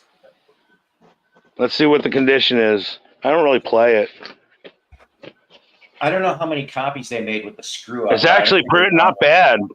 There's a couple little scratches. Not bad, though. One of the movies in rock music that kind of changed the game other than Blackboard Jungle. I got 2 white albums. Oh, nice. And they have the stamp numbers on them and everything. This one's 1459483. Whoops. Let's see what this one. My second favorite. Oh, this one don't have the stamp. Oh, so that one don't have the stamp. Yeah, I'm still looking for an original UK mono of that white album someday. Bee Gees Bonanza. I didn't know Bee Gees worked with Lauren Green and Michael Landon. Yeah, right. That's all early year stuff. Great album right there. Oh God, she looks so Who is that? Love this record too. Yes, first couple albums are damn good. Oh, look at classic right there. And yes, you know what's really funny? Most bands would be like, I would give my left nut to have my second album have 2 million copies sold, because it went from 6 million for the first one for Boston to 2 million. You know, that is a damn good album right there. It sure is. It's not getting enough love. Trouble is my favorite off that. Volume 2. Oh, Captain Etedio. Yes, we brought that up. Carpenters. I love him.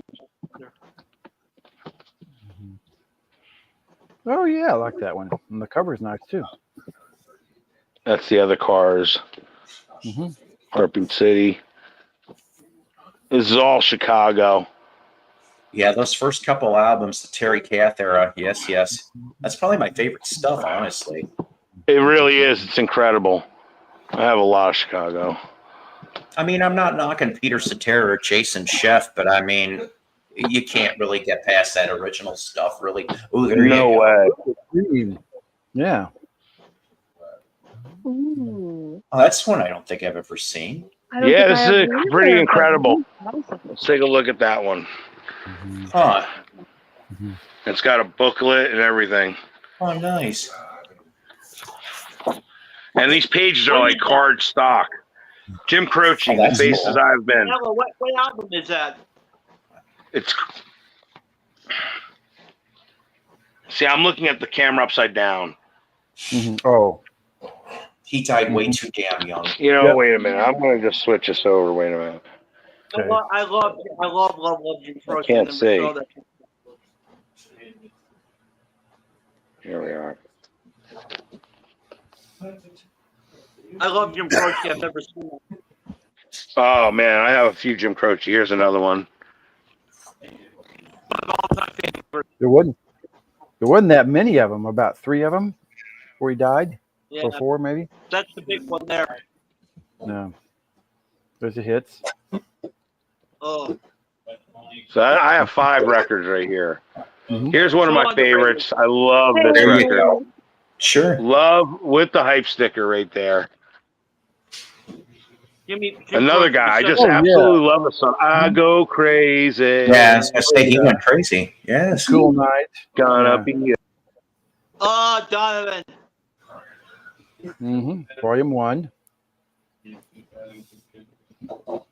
There's my man. Love Jim Morrison. Wife and the Vaseline.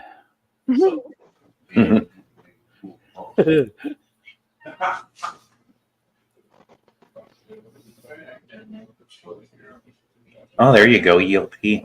Yeah, they're going out on tour actually, or one of them is.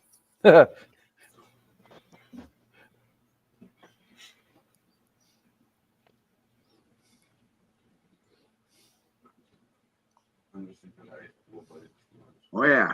Oh, the soundtrack. Oh, Love the jazz singer. Is that the Jazz Singer soundtrack? That was 2,300 to freaking 700. Oh, 20 Golden Greats. Okay. Kids Comp. Oh, it's Comp. It looked like the Jazz Singer thing when he was holding his hands up. Special. Does anybody else like that movie? I love that movie, the Jazz Singer. I own it. I'm not gonna lie. All I ever saw from it was the clip for the Love and Spoonful reunion, which I thought was cool. Hearing aid. Okay. Yeah. We're stars. That's I think that's from Germany. Alcatraz with Yingve. Good album. You got quite a collection, Mello. This isn't like even the half of it. Yeah, I know.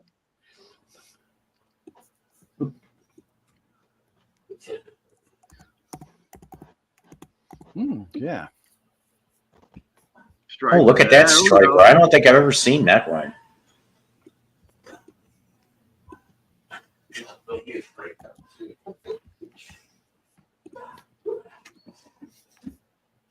Ooh. Oh, okay. 12-inch single.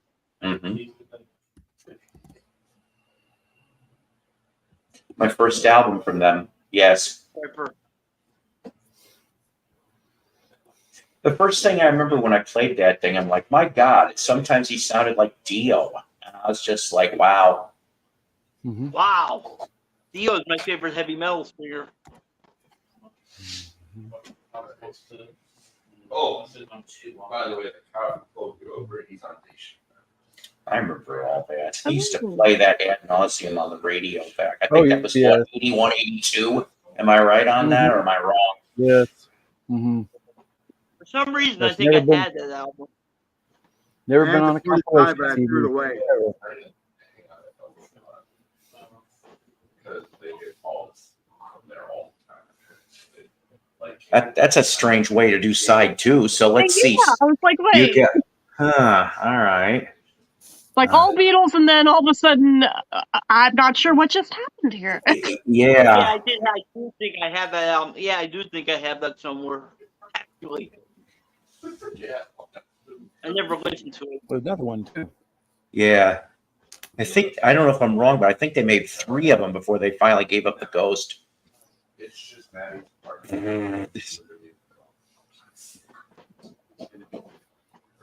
Uh-oh.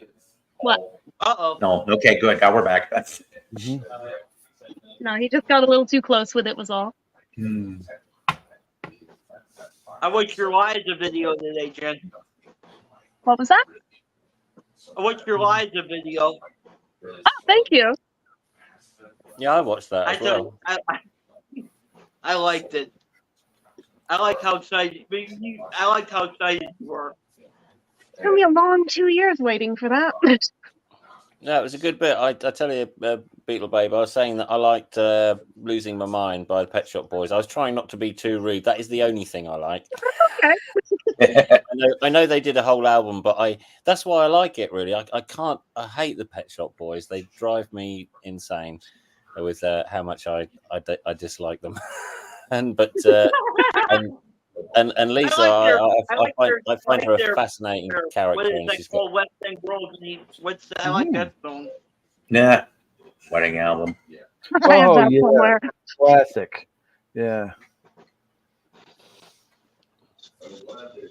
Oh, geez, I remember that when I was a little kid. My teacher used to have that and play it. Oh boy. Movie themes, I guess. Hmm. Oh yeah. I remember those. Yeah. It's been a long time since I've seen those. What is the theme song? It's literally just like TV show theme songs. Yeah. They used to like late night TV. They'd advertise these, sell them for real cheap. Okay. It's exactly mine, what you but would I'm think. looking at records. I'm a geek. Oh, there was a volume 2 of that? I didn't know. I thought about the punk band television. I thought, I've never seen that. Oh. Huh. Yeah, that just came up in my head, though. Ramone's version of Spider-Man theme. That was funny. Ooh, I like the jams. I like the jams. The jams version of the Batman theme is pretty cool. Yes, you're right, David. It is. K2 Records. Music. Where you get like 3 I seconds love of the song. I was gonna say that's pretty cool. I love music. You buy that album, you get a Pocket Fisherman absolutely free.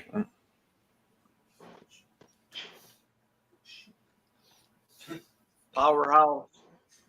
Well,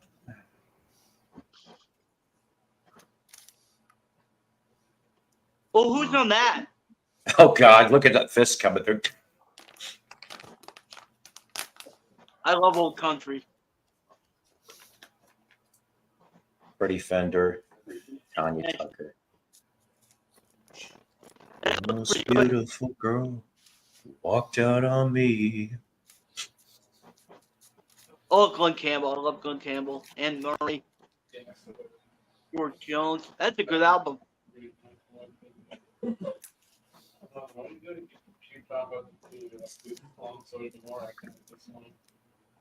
Tammy Wynette was the first country star I ever saw. Aww. I was 9. She called me a cutie pie.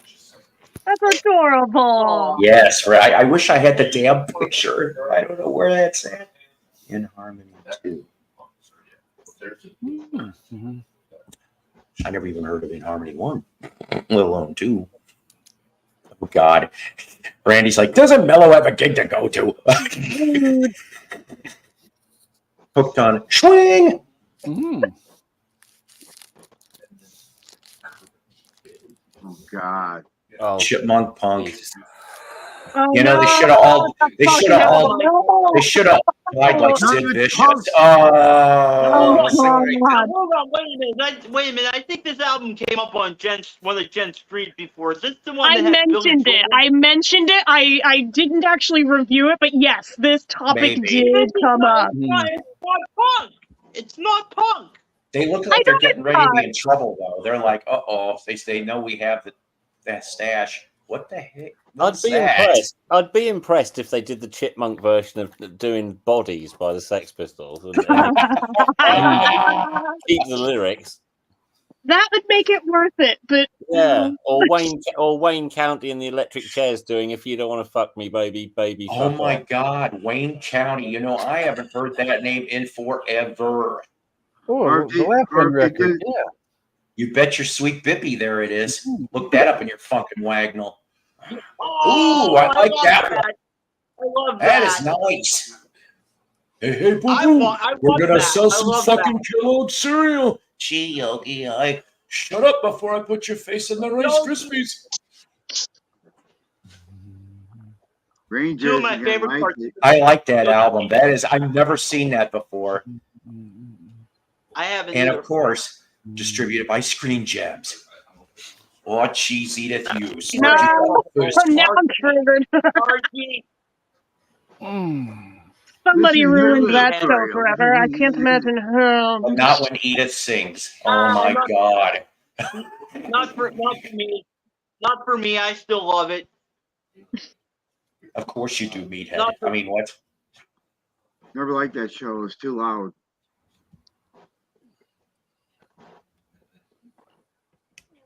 Right. I remember that. Yes. Ah. Ah.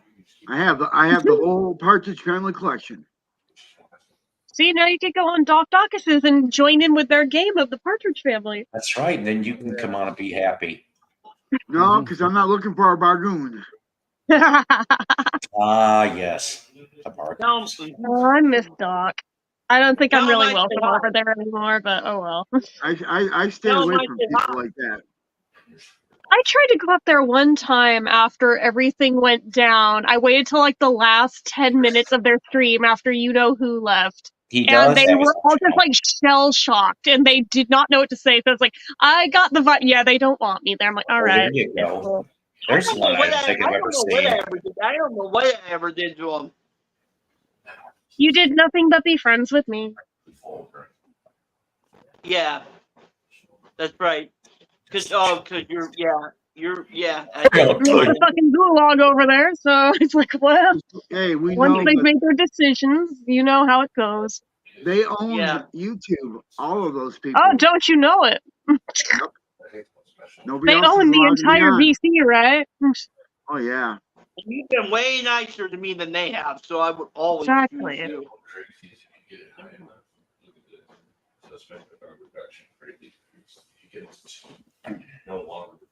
Yeah, they very hardly, they tried a lot to bounce me out of the entire Beatles fandom on YouTube. I was like, yeah, I was here before all y'all fuckers, so I'm not going anywhere. Fuck me, you fucker. I'm actually starting to get motion sickness. I keep having to look away for a few seconds at a time for the same reasons. Yeah, but then keep pulling out stuff I like, so. Here, we'll give our eyes a relief for a couple seconds. How about Yeah, I keep having to like focus just like on a solid spot on the wall. Just well, listen. Okay. Thank you, Dead Wax. On my most drunken day, I don't think I've ever had vision like that. Yeah, we know Dead Wax. You hate the Beatles. They were untalented musicians. Beatles, but oh wait, you want me to blow the Beatles? Okay. Oh no, that's the next fan fiction for Jen. Paul, that already did that 200 times over. Come on. I just tried to post something in the chat and it won't let me. Try again. So, okay, I'll have another go. Oh, there you go. There you go. See, so if you're interested, here he is drumming with Earl Slick X. That's a little kiss. Sorry, it was a Earl Slick. Yeah, Jen, did you hear this? Did you hear that Lookalikes going to be released in the cinemas? You what just was that? Not very water, like. Richard. Oh my! What? Oh, he's the one I'd want to the most. Come on! I found out an interesting. I bet once in a while we shift back to Beatles, but I found an interesting story today that I didn't know about. Okay, it's Jimmy Nichols' 85th birthday. Oh. Okay. Now, here's the thing I didn't know about. So he obviously does the 10 gigs while Ringo's hospital. He gets the check for £500 and the gold watch and the ticket home. Okay. Well, there was an interview that Jimmy went off and he basically said, and he wasn't slamming the Beatles, but he's like, I can't, because of this, afterwards, I can't seem to get any work and it's depressing me. So here's what happened in '65. Paul didn't want to tell Jimmy directly. So he starts calling around the studios and going, if you need a drummer, here's who I recommend. Here's who I recommend. And believe it or not, that got him out of his funk. But, so he had sessions in 65, 66, I guess. Then he went. So we don't even know if he's alive or dead, but we're going to assume. No, we know he's alive. He just needs a recall now. Yeah. He's alive. He's alive, but nobody knows where he is. He doesn't want to be found, is his thing. Hey, I'll tell you. Who wants to play some golf? Maybe. No respect. No respect at all.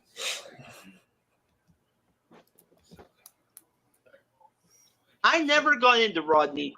Really? I'm over here like resisting the urge to go into all the Rodney jokes, but Rapping Rod. I can't do the voice that well.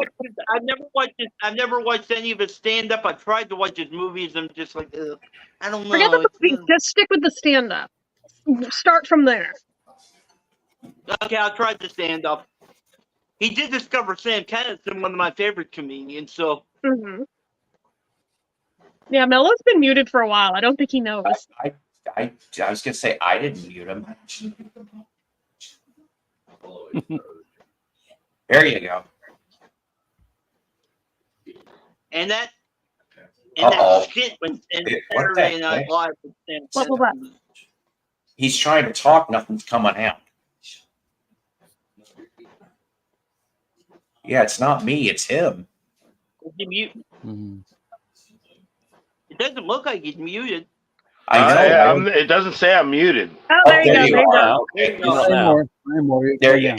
Yeah. All right. This is what it says on the day in rock. John Lennon stepped in the studio today in 1980 to start Double Fantasy. So today was his first day of Double Fantasy. And his last album, his last attempt in the studios. And it's crazy. Just think from now until the day he dies, that's the last days of his life, like from this point. Yeah. Crazy thing. Not morbid to think about. No, but I can't remember. Can any of you Lennon fanatics tell me? I do like that. Sorry? Oh, no, I'm saying I do like Double Fantasy. I do like that album. Yeah, it was a decent comeback. But I was just wondering because Earl Slick said that he had been playing on tracks that ended up on the one after or some sort of thing. Does anyone know what tracks Earl Slick played on after? He wasn't. I don't think he was on Double Fantasy. I think he's on. No, yeah, Milk and Honey. I think he's on Stepping Out. Right. And wasn't he? I was just thought about this since we're bringing up Bowie for 2 seconds. He was the one that was playing guitar on Fame, right? Yeah. Yeah, I love that track. So they should have done more. They really should. Honestly, there's a big debate that they used to say that John Lennon secretly added vocals to Changes. One of you who can do the Rodney impression, read it. All right, hang on. Hey, I'll tell you, I was so ugly. My parents had to hang a pork chop around my neck to get the dog to play with me. No respect. No respect at all. Okay, that's good. That's good. Oh, group sex. Are you kidding? I had group sex. My wife screwed me in front of the jury. There's a million of them. What were you going to ask? David, what were you going to ask about John Lennon? Oh, just which tracks was Earl referring to when he said that he was at that time he was putting down some guitar at the whatever studio they were in, and he just got this phone call, saying, something bad's happened. Lucky him. So it's right in the middle of doing that. So I was just wondering what was that he was doing, because I never sort of asked him directly. What did you play on then? Most people know the Bowie stuff. Yeah, I think it's Stepping Out was the one he did. I like Stepping Out. That's probably the best song on Milk and Honey. And I tell you, Melody, Earl Slick as a guitar player, and it's definitely, it's in the fingers. It's not any effect. It's in the fingers, because anyone who decides to check out that link that I gave you, he's obviously at the front of the stage, so you get to see him a lot. But look at his guitar. It's a guitar he had. It's a signature guitar, and it's literally it's got one volume pot on it. That's it. Wow. No tone control, no double pickups, no nothing, and just a Fender amp. I think it's a Fender amp. I'd have to watch the video clip, but it's just a normal amp with gain for the distortion, and he just controls everything with this. It's weird how that works like that. I've seen videos of Brian May walk into a music store and literally just pick up any guitar like that, like the cheapest one, and it sounds like Brian May when he starts playing it. Like it sounds like his rig just entered the room. Like how is that possible? Gives it to somebody else. Don't sound nothing like no change in the settings. It's so weird. Yeah. Well, it's Brian May. So I mean, if anybody can make it Right. sound like him, Like it just shows like your fingers have so much to do with your sound. Easy, Tiger. I've lost my drinking straw. What am I going to do? Uh-oh. I'm going to have to go in from the side. Sorry. Yeah, don't have that drinking problem. Remember, in an airplane, I got a drinking problem. Yeah.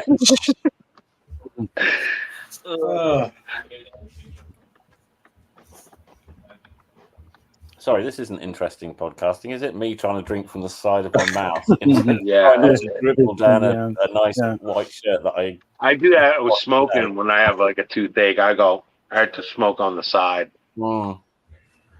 Smoke them if you got them. Smoke them if you got them. I must say that has helped actually. The shall we say jazz cigarette that I've imbibed has helped. That's good. Stronger the better. I mean, a lot of times it works better than the prescription pain meds. Oh, it really does. Didn't Cleopatra use that for menstrual cramps or something? Yeah. It was Queen Victoria, I think. Queen Victoria. Yeah, it was one of them. Yeah. She used to apparently sit on the loo, having a few doobies. Yeah, it's great. I love the cigarette. It's fantastic, isn't it? I imagine. What is the status of it over there? Is it legal over there? Over in England? In England, yeah. Is marijuana legal over there? Absolutely not. No. Absolutely I can't believe that. I know, it's ridiculous. It's so hard to believe. There's so much now to be dealing with at the moment in this country. I bet you would. It would relax a lot of people if they let it legal. It would give people, my argument being someone who does gigs an awful lot, if a fight breaks out, is it a stoner or is it someone who's had too much booze? It's drinking almost all the time. Mm-hmm. The cops always say that. The worst thing about weed is you might not do much. You never hear a story of somebody smoking a joint and going home and beating his wife. Yeah. No, exactly. You'd have to find her first. Yeah. Well, right. Well, that depends on if you get paranoid. Oh, DJ Johnny, my brother. How's it going? Johnny, I love you, man. You were talking about double fantasy. Yay! Excellent. I love it. I have one hanging on my wall. Beautiful. I have a seal. Is that sealed? No, it's not sealed. No. I have a sealed one. The Griffith label. Wow. Yep. And I got this one just recently. Now, this one here. That came out this year.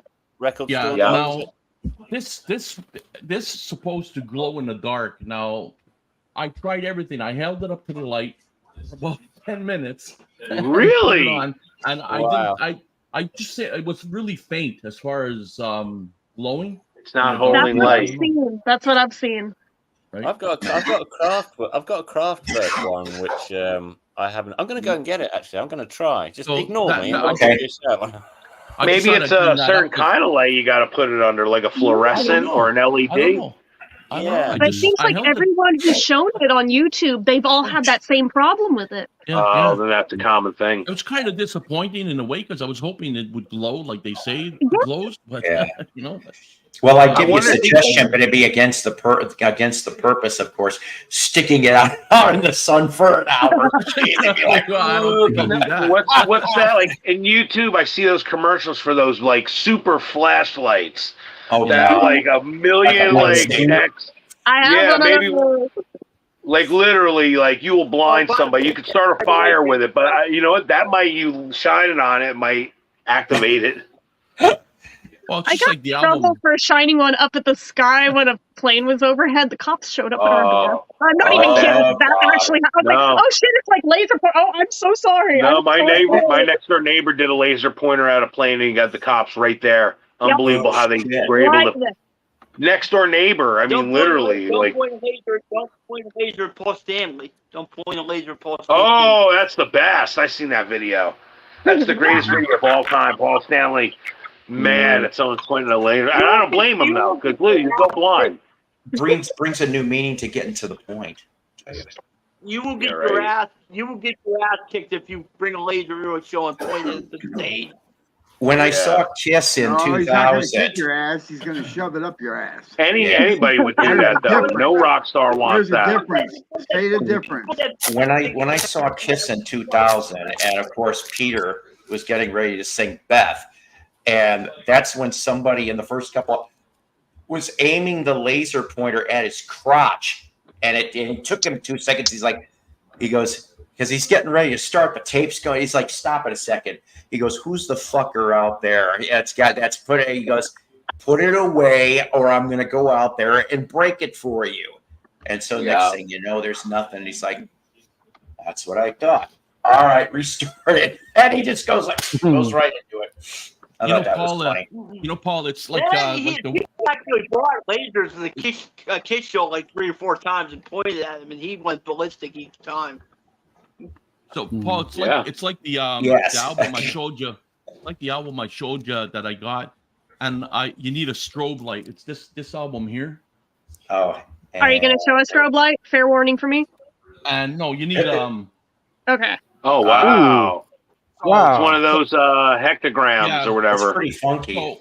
So and it's kind of it's like a Jamaican it's a reggae style music, and these little men, when you put the strobe, you can animate. You can get an app. You can put an app on your phone to have it, and these men will move.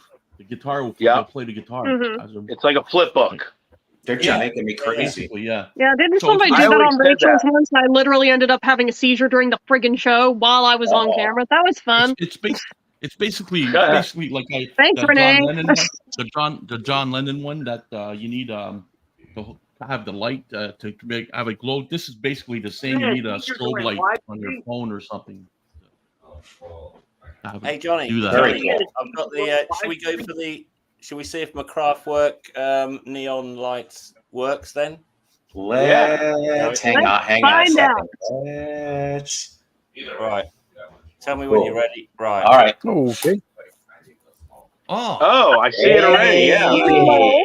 That one works better. Mine doesn't even do that.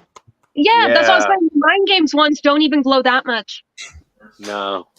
Yeah. Somebody dropped. See, Sean, you gotta get with the Kraftwerk people, Sean. That's right. Admitted on Twitter that he's trolling people with that set. He said, like, yeah, if they're stupid enough to pay that much money for this set, I'm allowed to play mind games with them. I'm like, wow, he's kind of a dick, isn't he? Pico. Piccolina, you're correct. I got the best amazing panel here today. It's really weird. It's really weird because even though you guys can't see it, but now I've put it back in the sleeve, it's still glowing. Yeah, right. That's weird. I'm waiting for special uranium vinyl. Oh God! Now I'm starting to get firm requests from them. I'll turn off my light and see if this one glows. Sure, why not? Let's see. All right, and no way, no, not even a tinge. Not even wow. Not even a tinge. And you have say to go what into the the dark. fuck? disappointing. Wow, that's really unbelievable. It's like maybe they sent you the wrong one, you know. I have no idea. No, because the ones that have worked have only worked just the tiniest hint of glow at all. So no, I think they did send them the right one. It just they're faulty. They don't work well. Yeah. Because when I ordered Now and Then, I was supposed to get a blue one. They sent me a clear one, but I specifically ordered a blue one. Maybe they ran out. I still need I mean, it's possible. You know, it's possible. Hey, Paul, I got yes, one sir. Oh, hang on. You got one more goodie? Yep, one more. Hang on. And it's kind of weird when I got all these people. I have to move back and forth from line to line. Yeah, I know, right? Oh, you're on this line. Never mind. That's not a bad problem to have. It is not. Anyway, you were talking about Tom Jones. This band does a great cover of What's New Pussycat. What band is it? What's New Pussycat? The Cave Dogs? Never heard of them. Look them up. Okay. They're a 3-piece band from Boston, and they were fantastic. I saw them open for Material Issue. Oh, Material Issue. Oh, shit. Rest in peace, Jim Ellison. Rest in peace. Yep. I wish I was at that gig with you, buddy. I would have loved to have heard both. They also do a great version of I Need You by the Kinks on here. Wow. So check When it out. I need you. No, it's not that song. No, it's not that one. I need you. I need you more than birds need the sky. That's the one. I love Leo Sayer. I don't. Oh. He was the one that was on Big Brother that wanted to crush underwear. There you go. We should do a public service announcement along with Dead Wax 66 because he's absolutely right. I was going to say it. I was like, shit. But it does. Honestly, every record pressing plant I've ever been to where I've said, "Oh, how much is Luminous vinyl?" and I said, "Well, it's this much." But they all will admit, they'll say it sounds like crap because there's a composite in the vinyl for some reason. There's something, honestly, that Kraftwerk 12-inch sounds awful. This Marina and the Diamonds 7-inch sounds terrible. I think if you're going to buy them, you've got to buy them partially because you just, it's just a nice thing to have. But there was Kiss put out a 9-album version of Creatures of the Night, and it's in luminous vinyl. I just thought I'd love that. I'd love that. Every demo? Yeah, it's everything live gigs, all sorts of stuff. But I would have loved it. I bought the black vinyl one in the end, which is crazy for me because I love colored vinyl. But I have a thing for colored vinyl too, to where I'm like, even if I don't care that much about the album, if it's a color I don't have yet, I'll probably. Yeah, this is where I drew the line though, because I don't want 9 albums. I'm not paying that much for 9 albums that sound awful. Cool Beatles. I was gonna say, yeah. Yep, I broke down and got that. Good man. I got the box set if it makes you help. If it makes you feel better. Is that the Giles? That's just whetting my appetite for the early stuff. Yeah. Yeah, no kidding. Oh, I can't. Those are the red and the blue are really good collections. I call them screensaver albums because it's kind of like if you can't think what to put on, if you're thinking, I want to put some, just grab any side of those blue and reds, and that'll give you enough time to decide what you actually want to play. But it's kind of there's like screensavers. Hearing remix is Mellow's token up again. There's bones in it, isn't there? Yep, there we go. That's what I was waiting for. Get that lung brush. He sounds like he's delivering a baby. My God, dude. That's like my dad when they're trying to make I got tears in my eyes, literally. We're trying to make peanut butter toast for school, and my dad. Yeah, love it. Oh, my grandpa was like that. I hate it. Like,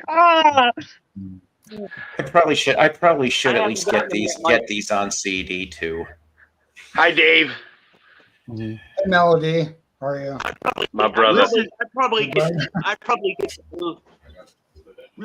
What was that, Richard? I'd probably get the flu because I feel like the first thing every time I hear him, I'm like, what did he say? I know he keeps cutting in and out. I know it's not as small, but at least get the blue one since he prefers the later years. There you go. Thank you for interpreting. I prefer the young days when they had energy. This is why I like the beers because I get the best stuff.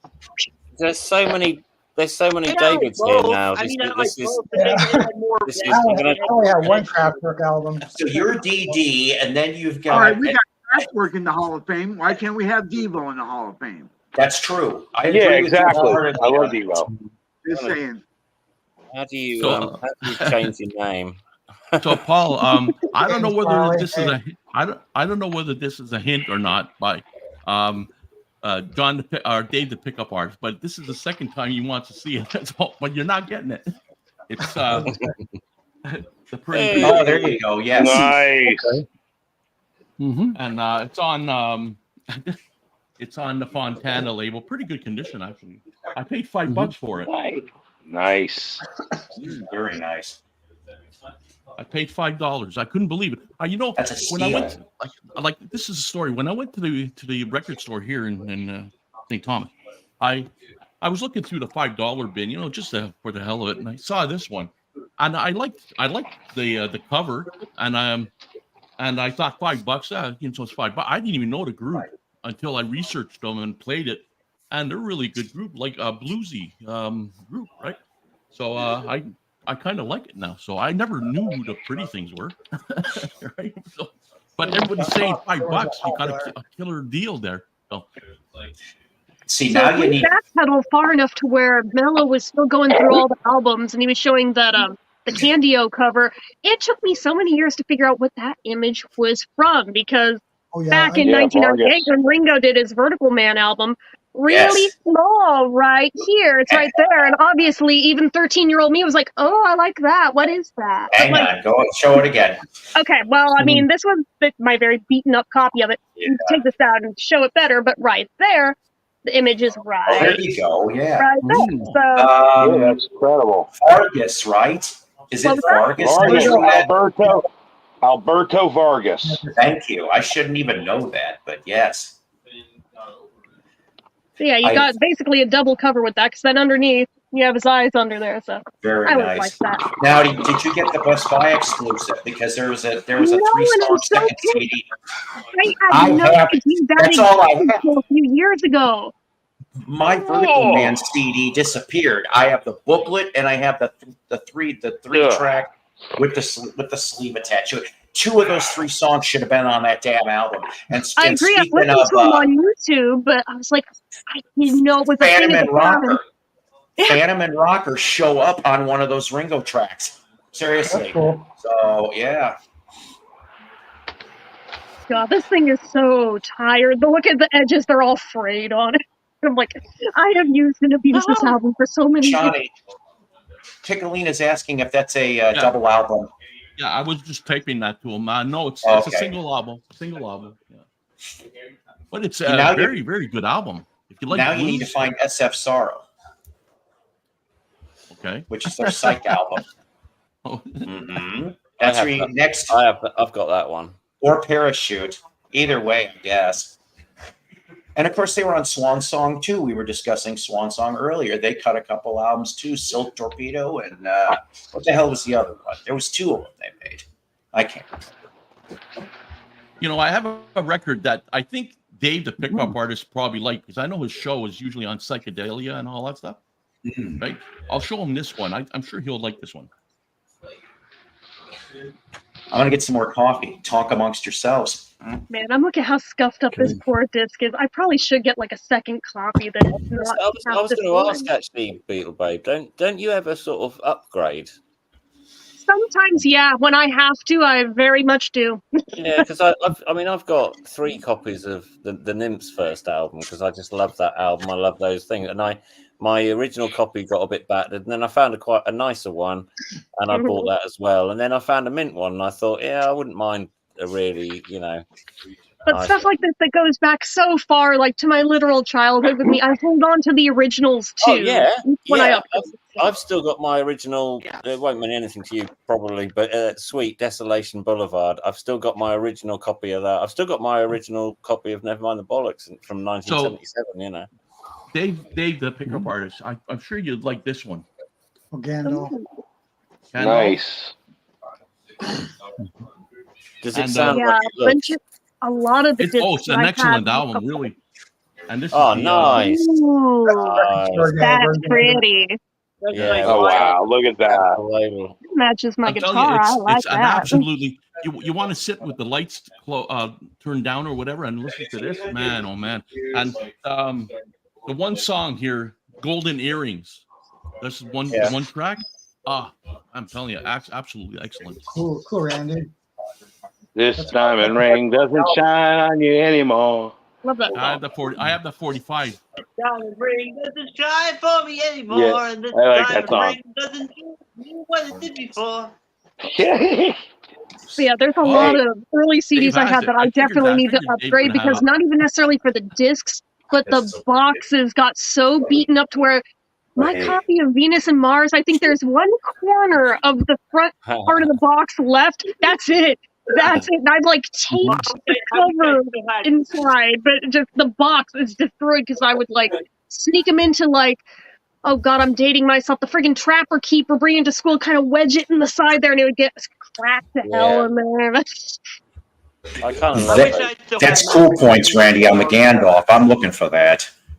Oh, he has the original OG of it. Wow. The OG. Oh, you showed Randy's the wiener. Here, let me see that. Anyway, since I missed it, I was getting coffee. Yeah, show it. Oh, let's see. Yes. Now show me the disc. Does it sound like it looks? Is it like? Oh, it sounds great. I'm telling you, it sounds really good. Oh, nice. Look at that green swirl. I know That's Dead incredible. said that the colored vinyl is terrible, but no, this one has really great sound. No, it's not colored. It's not colored vinyl. It's terrible. It's literally luminous vinyl. Oh, is it? Oh, okay. Well, this sounds good anyways. Yeah. No, the colors are fine. What I'll do is I'll put that TV on, turn the lights off, and I'll put the on YouTube you can get psychedelic. Background, record, right? Nice. I'll play this record. That's awesome. Nice. Give you a I little was show. putting over the Venus and Mars, and I was like, it's too shameful to even show on camera about it. No. Hey, I'm gonna be putting this book on eBay if anybody's interested. Oh, sorry. What's cool? Hang on. What's the gist of the story? I just don't. I have too many books. Yeah, what's the gist of that particular one? I mean, this one is like an overview. It's basically an overview of the Beatles. Okay. To look it up. It's a thick book. I mean, this book's have the I think it's the illustrated record one, the one that has the rainbow on the cover. And this one I'm selling too. This one's more like a kid's kind of introduction to the Beatles. Right. Mm-hmm. I have a lot of like Beatles, stuff, but this one's pretty cool. There's like cool pages and pictures in here. And this one is kind of like the anthology book. Yeah. Oh, yeah. If you have a copy of Pete Best's book or that first Mark Lewis set, I am looking for those. Mark Lewison, yes, but not the Pete Best one. Yeah, I just want it for the hell of it. I don't know why I refuse to buy the Pete Best one. Hey, Memo. I managed to impress a girlfriend once who said that she could never find a copy of Brian Epstein's Cellar Full of Noise. Wow. I took that as a challenge. Yeah. And so I bought one off eBay for it was only about £50 or something like that. And she was one of these people who loves, like, she doesn't like new clothes or new boots or stuff like that. She likes to, she bought a copy of the Woodstock album and she wanted a really knackered one that hippies might have rolled joints on and stuff, So when it came to this, this thing, she wanted to get a, sort of knackered copy, if you like, if that makes any sense. Mello, didn't you have a TV guide with the Beatles in the back with this? I think it was a crossword in the back. With I do. It's on my eBay right now. It's 16 millimeter Kingdom. Yep, it's a Johnny Carson. It was on the TV guide. I'll show it to you. Oh, sorry, I've just got to finish that story. The real winning thing is when she opened it, it had a little message in it and it was signed and what have you. But it wasn't Brian Epstein. But what we think, having just researched it, it was 1964. It was dated, the signature and the little thing. Wow. We worked out that the name said whatever it is. I'm sorry, I've forgotten and what have you. But it was basically the mayor of Liverpool. Holy that's awesome. We reckon that I reckon Brian Epstein's office or something sent it to this guy and then he signed it for someone, or I don't know, but there's got to be a story behind that. Brian Epstein's book. That's one I never came across though. Look at it's really good shape. I mean, it's Early one. Little bit of rusty staples, but it's all intact. And this is the thing that makes it really, really awesome right here. Has a big those are the drawing board, photos of those characters. And then has a whole article that goes into it. With all tunes. God, I love it. That's cool. We'll Here's the never next see page. those. Oh my God. That's the next page. Holy crap. What But- times we lived in 60 years ago. Yes. Yeah, right. Eh? Wow. There's the man right there. Yeah. Johnny Carson, fellow Nebraskan. I have a bunch Yeah. of TV guides. I mean, literally, I just sold Sally Field one. I have ones with Jackie O on them. I have the Green Acres. I also sold the Batman Adam West. I even have ones like these, like Oop, hang on. these are like local TV books. Oh with yeah, different areas. Hey, everybody. Hey, Pagoda Paints. yeah. They probably have those in the newspaper. Yeah, that's what it was, a newspaper one. Yeah, I have a Beatle one of those from the Oh. 90s, actually. Oh, she's gorgeous. So pretty. Ava. Television Tarzan. That's right. You have any with Paul on them? I forgot his name. Walter Cronkite. Yeah, Walter Cronkite. Andy Williams. Andy Williams, yeah.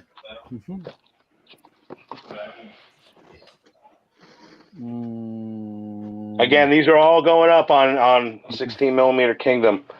If you like a Petticoat Junction. Ooh, okay. Ah. I have two of the Johnny Carson, so once one sells, the other one will go up too. There's Jackie. Jackie Kennedy. Yep. Jackie Kennedy. Well, that's nice. This was the vigil when Kennedy was shot, so I might sell them two together. Stop it. Lucy. Oh, you don't think so, Paul? You think I should just... Oh, not you. I'm talking to the cat who's trying to put its butt up to my foot, and it gets old because she's still an 8. Sorry, it wasn't you. I was thinking, what the? I used to love when they would employ artists to do the covers. Yeah. Who's those supposed to It's be? that Is one that guy. Al Hirschfeld? Yeah, Al Hirschfeld. Yep. How many Ninas This are is on a- the cover? Yeah, right? That's a classic one right there. The Marlon Thomas. Yep. That girl. Here's a classic one. Oh, Hogan's Hero. Oh, yeah. Great That's show right. that was. Yeah. Shame. That's a classic. Then we got here's another classic. Oh, Oh, yeah, there you go. Mod Squad, right? Yeah. Yep. And I mentioned it before. Green Acres. Yes, Yeah. thank you, darling. 19 these things are 60 years old. I mean, like literally. Talking about Oh, Rowan Martin's laughing. yep. You got a Star And we Trek can't- cover? I sold that one for Oh, okay. $200. $200 for that. Yeah. Oh, my 3 sons. Yeah. My 3 sons. Let me see what else. Oh, this is pretty cool. I have a bunch of this kind of stuff too. Oh, Nice. Did you ever have the Monkeys TV 1955. guide? I sold that one too. I sold that one already. Yeah. That one I sold for $150. Let's see what else we got. Wow. Okay. I had no idea it'd be that high. Is that But then again, I just learned that there was a very limited press running of the Monkeys Justice album on vinyl that they only did in 2012. There's only one copy on eBay currently, and it's $400 fucking dollars. I'm like, Good nope, God. that's not $400 guys. for a Monkey's album. Still called the good Holy guy. I'm like, no thanks, I don't want it that bad. Well, I thought I heard Friday Music's going to crank it out, so we'll see. Mod. Yeah. That's another Al Hirschfeld right there. You can see by the there's a signature. God will And get it'll you have for the that, number how Walter. many hidden Ninas there are in the image. There's Frank. Oh, Swing, baby, you're platinum. nice. You know, Paul. Yeah. Those were the days where not Robert everybody Morris got and somebody else. not everybody got butthurt about everything. You know, they Right. had great Dan shows Carroll. there, and Diane you know Diana Carroll. you know what I liked the Dean Martin roast. You know the roast. Yes. that he used to have? Yes, I love those. You know, nobody got offended. You know, it was all joking stuff, fun Yep. like that. Now it's It's We allowed, ridiculous now. yes, but we allowed that to From happen. the Brides. Brides, maybe. Yes, maybe so. Yeah, Bob Hope. Bob. Yeah. That's Yeah, Bob. wow, you know something? And a lot of those not celebrity roasts were kind of cut and paste because there's not too many people. Like there's 2 people there, and you show the crowd, and you know that kind of stuff. Oh yeah, With well, Andy. guides. Wow. Mm-hmm. I love these painted covers. Marcus Welby. Mm-hmm. Yeah, Marcus Welby. Mm-hmm. Then we got this one. The FBI. Yep, Mm-hmm. good one. I never See seen if you that. recognize this. The name of the game. Oh, Name of the game. Man, you're good. Wow. Put them on a There's show. Mike Douglas. My mom and Douglas. dad used to subscribe to that when I was a little kid. So all these covers are 1972 issues right here. Oh, that's a famous one. Jeff would win on a quiz show here if it was visual pop culture. And rest in peace. The Rookies. The Rookies. Mm-hmm. Rookies, man, these are good. And Marlowe again. One of my favorites right here. Oh, yeah, Sanford and Son. Oh, Hate to make man, that was good. Yeah. Is that I like Goldie Hawn. Goldie Hawn. No, that's Anne Margaret. Oh, no, it ain't. Nope, Anne Margaret. That's Anne Margaret. I was saying, quick glance, it looked like Goldie, but looking closer at the face, no, it's Anna the blonde. That's so weird. Elvis should have married her. Oh well. Oops. Yeah. I just got tons of stuff. I mean, like literally, I'm going through tons of stuff. Anne Margaret was like my first female celebrity crush, and then number 2 was Goldie Hawn. So I'm like, wow, all right, well. Oh, Paul, going back to the Dean Martin roasts and all that. The king of roasts was Don Rickles. Oh yeah, yeah. The king of roasts, man. Let me tell you. And it was he left in the. Now it's Wax. Wax is the new Don Rickles. He wishes. I was gonna say Wax can't even hold a candle at Don, even dead or alive. By the way, a new person has joined our little show here. Hugh Janus. Hugh Janus has come to the show. Well, I just there's a lot of Daves, so I thought I'd try and the thing is, I've always. I didn't even know. It's because sometimes if you do a tour with a really well-known artist, everyone has to give the tour manager a false name so that they can't track down where the person that you're playing for is. So I've always had fun. We've always had fun choosing names and stuff. It's great. Our merch girl, bless her, R.I.P. She always used to clock in as Claire Taurus. So Paul, here's a true story about Don Rickles. A friend of mine I used to work with a long time ago. He used to go to Vegas all the time. His sister used to work for Air Canada, so he got free flights and stuff. And he used to go to gamble in Vegas all the time. He used to always hit the Don Rickles show, right? And he used to tell me that Don Rickles used to pick on one table, and then when he was done, he used to always send a bottle to that table. Oh, really? Because he always picked on them. Yeah. How nice on that. That was a true story fact. He used to always do that. Send a bottle to that particular table he was picking on. But he was a class act. In real life, he was a real class act. He was a really he was. If I was going to see Don Rickles, I would want them to make fun of me. Yeah. Yes, I heard that he only ever pissed off really one celeb who came backstage, and go figure on how this. But it was like it had to do with Sinatra, like one of his early, and he's like, he just kind of like cut and dries, like that's it. You can't. Because I think there was some jokes about Sinatra and the mob. You see, that's the only reason why he was pissed. And he's like, he goes, knock it off. Or I'm obviously paraphrasing, but he's like, knock it off, or there's going to be some visitors coming to see you very soon. Exactly. And he like, he thought he was going to get whacked. Like for a week or two, he kept looking over his shoulder. That's It one is thing you weird. don't do. You don't do is make fun of the chairman of the board. No. Right now. Yeah, tell that Not unless you to want to wake up Tommy with too much Sands. food. Sinatra ruled. Sinatra ruled Vegas. Let me tell you, he ruled Vegas. Honestly, tell I know that who you're talking about. tell that to Tommy Sands. Tommy Sands was married to Nancy. Yeah. And literally, he was like an Elvis like wannabe kind of guy. Literally, when Elvis went in the army, they tried to make Tommy Sands the new Elvis. Literally, and he wound up marrying Nancy Sinatra. But once they got divorced, literally, Tommy Sands was fearful of his life.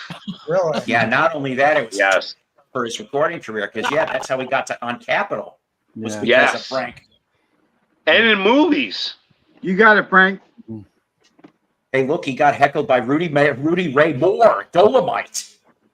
My mom got heckled by freaking Andrew Dice Clay once to the point where she won't go see live stand-up anymore after that experience. Really?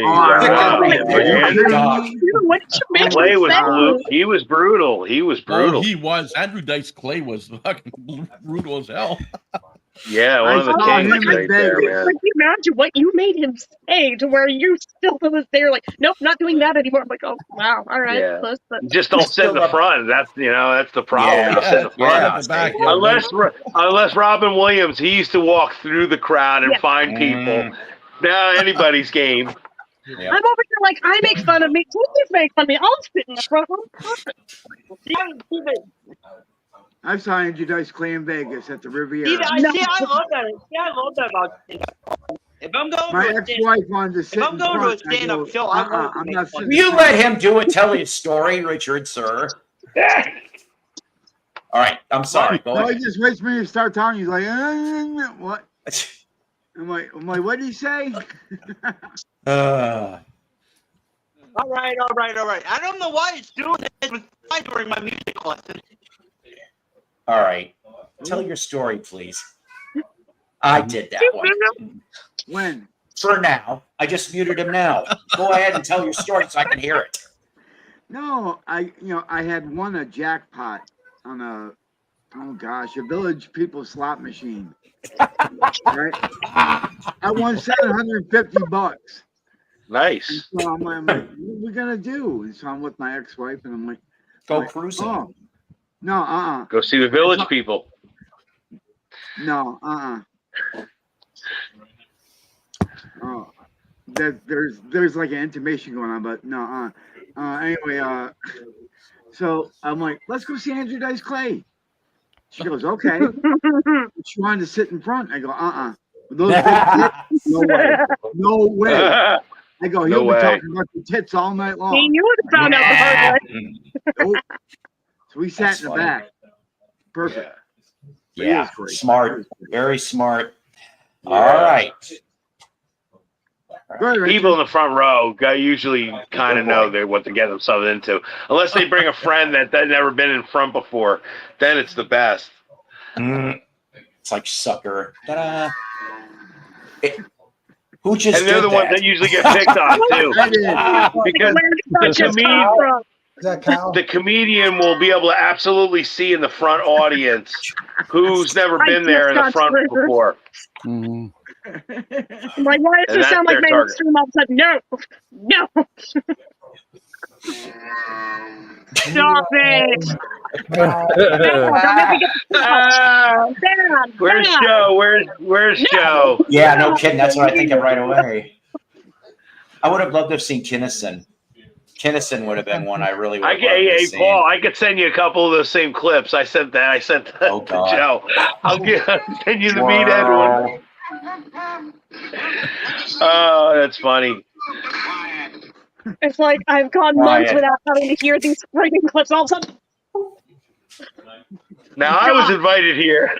Yeah, I said, damn it, that's what I'm just getting ready to say. Strong from that one. Here's one. Love you, Danny.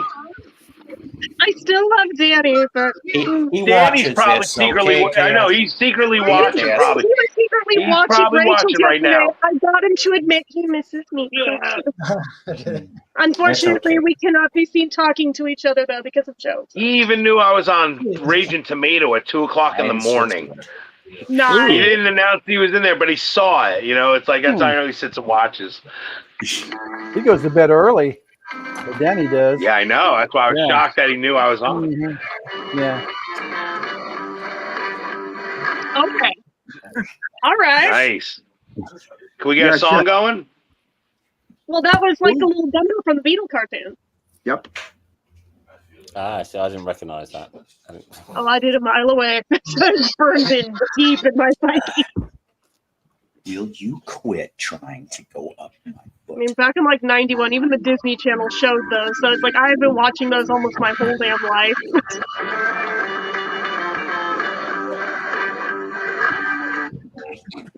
Nice. They're so over the top, ridiculous, and stupid, but I love them. Hey, that's what started it for me with the Beatles cartoon. Mm-hmm. They were fun. Website that like archived every episode, although they didn't have like video streaming capabilities back then, because this was 90s internet, but they had like a synopsis of every episode. So of course, me being me, I took that as a dare for, okay, before I see these, I'm gonna write my own fanfic based on that synopsis and see how close I freaking got it. So I went through all 50 whatever episodes. I found them. I have it. Did this over the span of like a year. That you can pretty much do anything on. I found it. What? What'd you say? That's all I'm hearing. You're cutting out every other word, Richard. I love you. Get the microphone. He's just trying to get people to lean forward. My question is for you, Janus. You, Janus. Yes. Yes. Are you going to be getting Project Gemini albums? Is Mark going to send you one, or? I'm waiting for mine now. I like to support these things, so I actually paid for it. I know I'm on it, Yeah, but I bought one. I bought a vinyl and a CD. Good. You know, because I just think it's a beautiful packaging. What they did for him, really incredible. It's jealous. He always does I great could do work. something that nice, man. Beautiful package. What? Yeah. I said I was on it. It's Hey, Jen. It's nice. Hey, Jen, I got one for you. Yeah. It comes with a free poster of me just getting out of the shower. Oh crap! I can't wait. One more time. Project Gemini full. You're not gonna do the two virgins thing? Hey, hang on a minute. We can't hear this. Jeff, try one more time on this. Okay, one more time. All right. You're my type, baby. A woman. There you go. There we go. Larry was a constant ultimate stooge. Oh, yeah, Three Stooges. Yeah. Oh, So Johnny. David, that Project Gemini one, I'm getting the test pressing as well. So Oh wow, that's nice. That's nice. I can't wait. I've been going to the bloody phone mailbox like the last couple of days. He said he mailed them on Monday of last week, I think. But I'm Try being in still England. Pardon? Yeah. And I played on it. But no, Johnny, it's funny today. There was a brilliant moment where Loki, I think it was Loki, was actually getting genuinely annoyed. I think that me and Beetle Babe were mentally we knew that basically we were being flirty, but it annoyed him, so we were being extra flirty and whatever. And then I said something to Jen, and he said in the like, for fuck's sake, sort of thing. And I said, look, I love DJ Johnny L just as much as I love Beetle Babe. I just think different things would happen if we shared a hotel room. You got it. Oh, geez, I wouldn't be. There's one thing I wouldn't be. There's one thing. Dave, there's one thing I wouldn't be doing is picking up the soap. I'll tell you right now. Oh boy! Make me think about Jesus. I need a looser sound from Price is Right. Oh,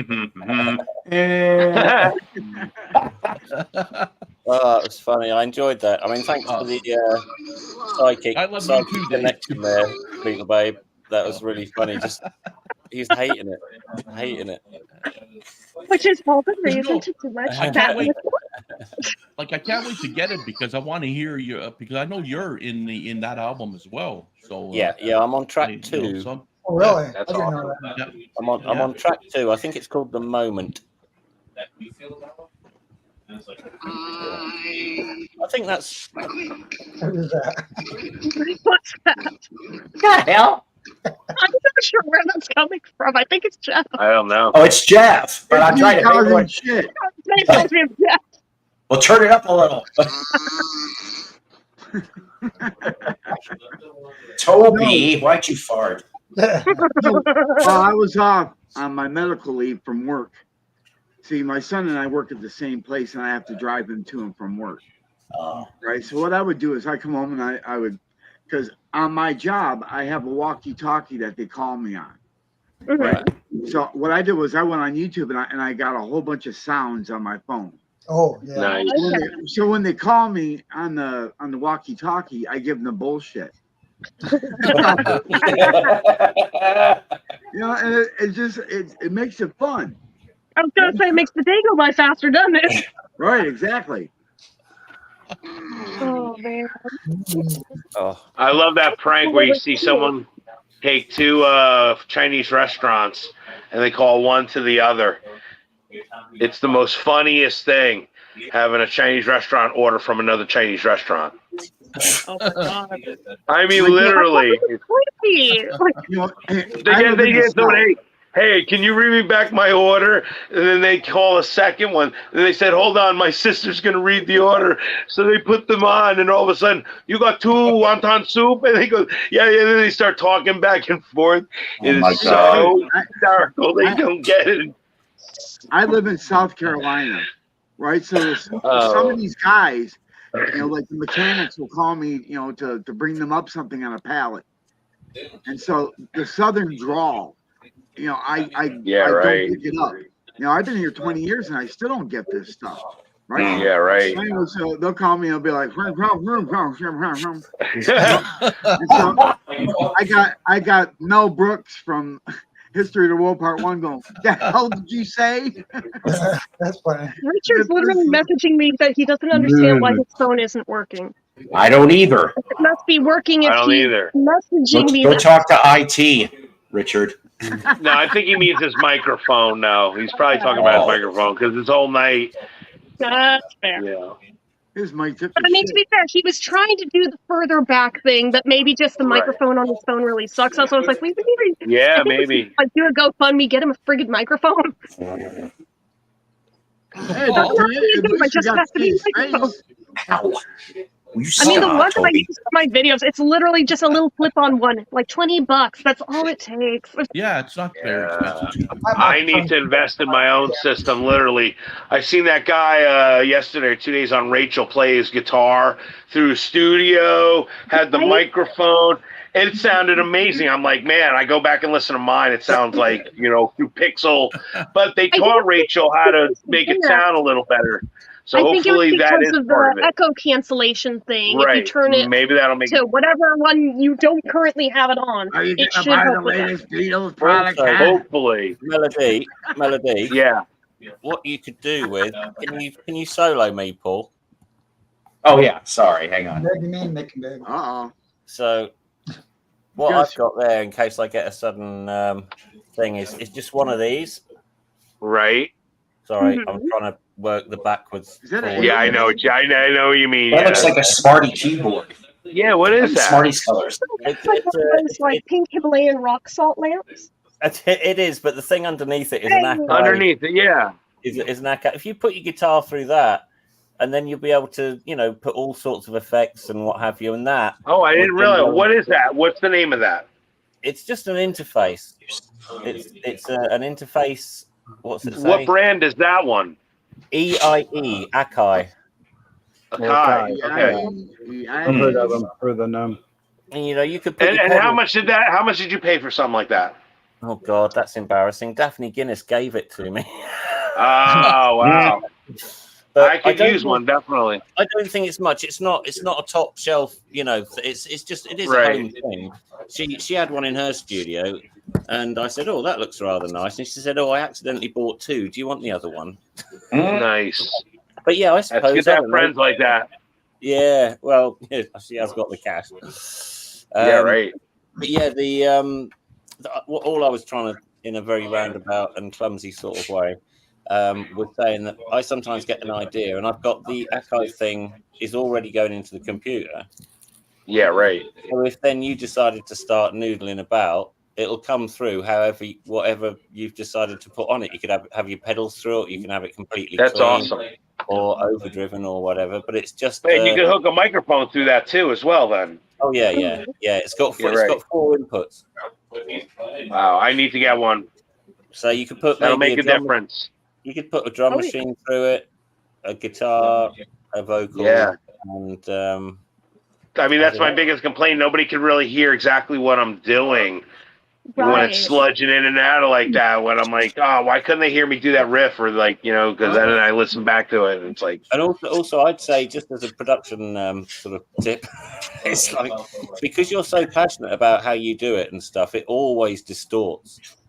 Right. It always distorts. It always, if it was on a needle, it'd be kicking into the red, all the time. And so I don't know. Maybe when you do your song, maybe shove your chair back a bit or something. Yeah, maybe. I mean that has something, but I think it's just the way that these are built.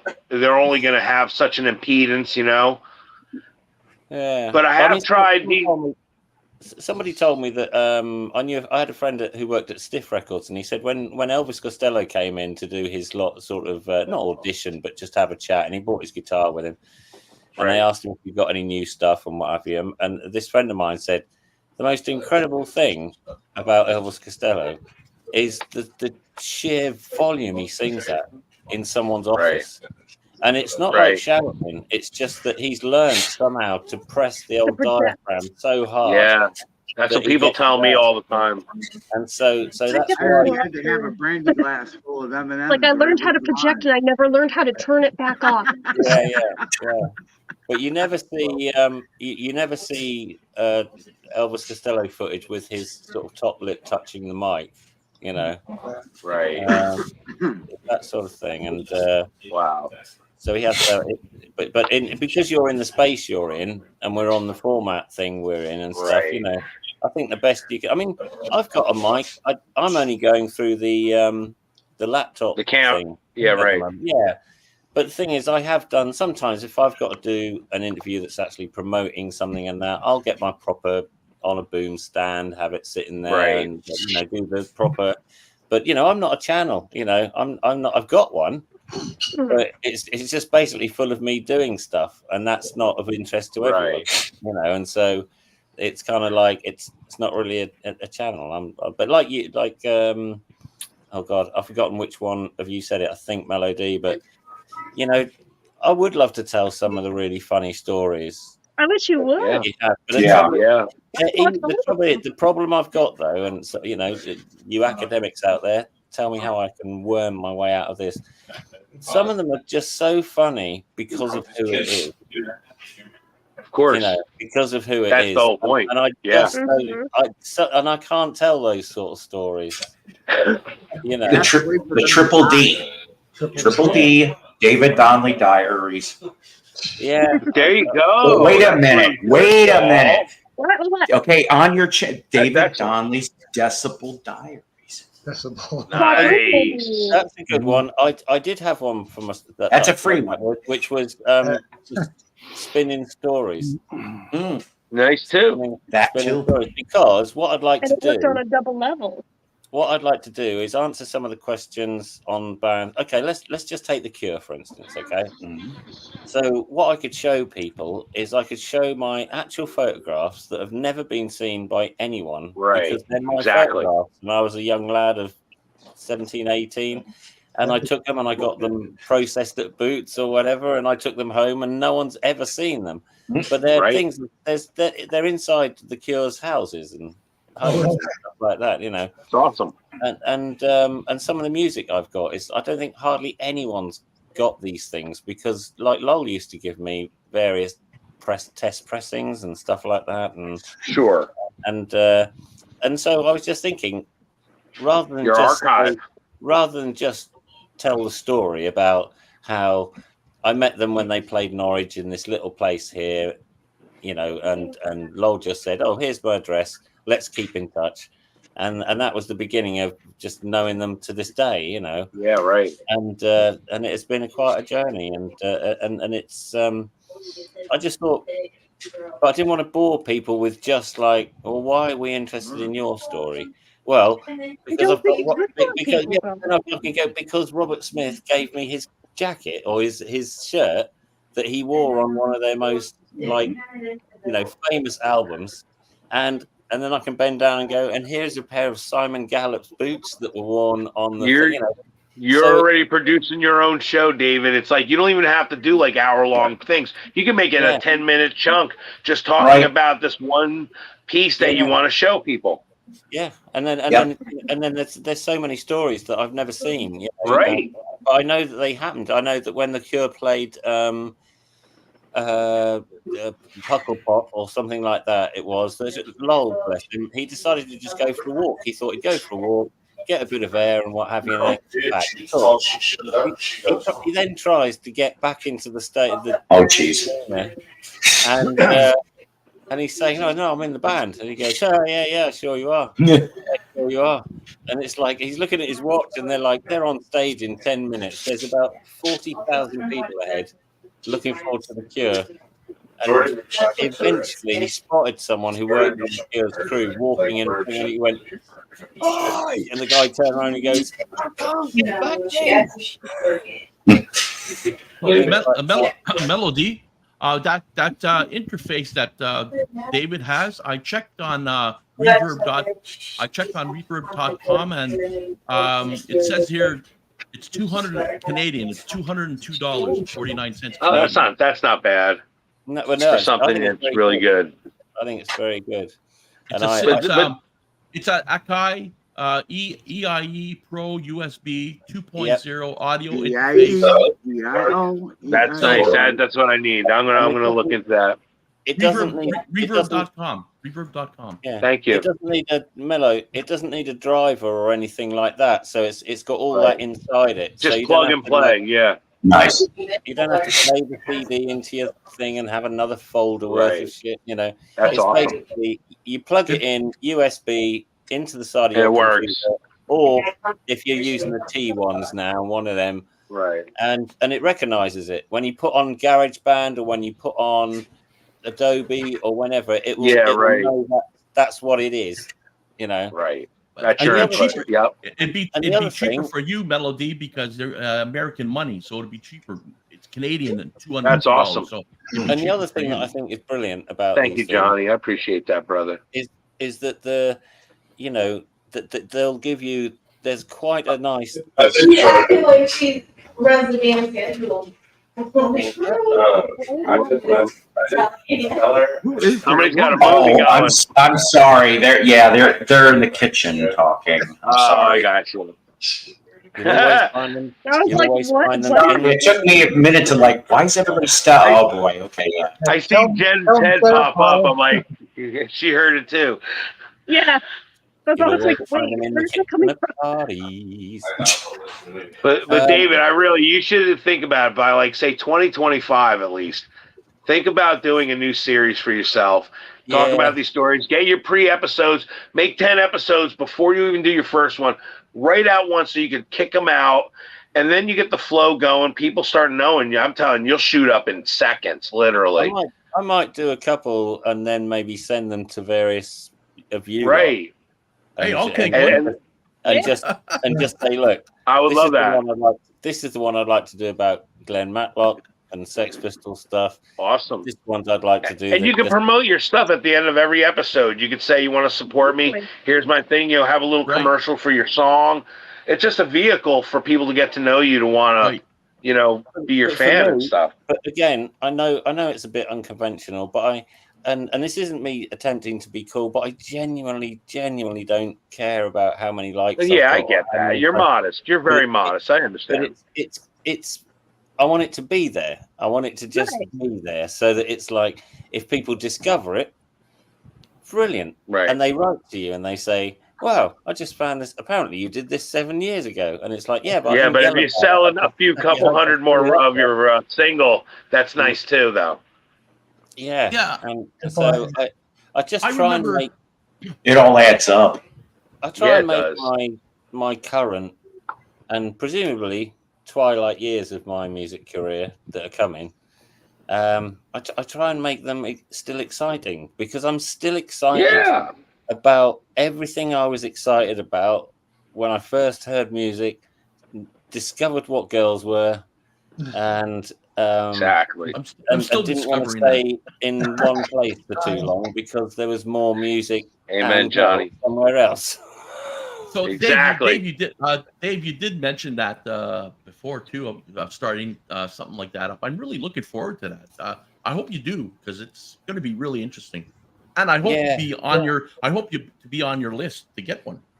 Oh yes, absolutely. But it's because I am an archiver. So you know whether it's the Cure or whether it was young Sasha Luffman, you know, I was always the one that was like, oh, there's a tour book. I don't think I've got that one. I'd pick it up and put it in my bag because no one else wanted it. And so I do have boxes and boxes of stuff from tours. And exactly, you should show it.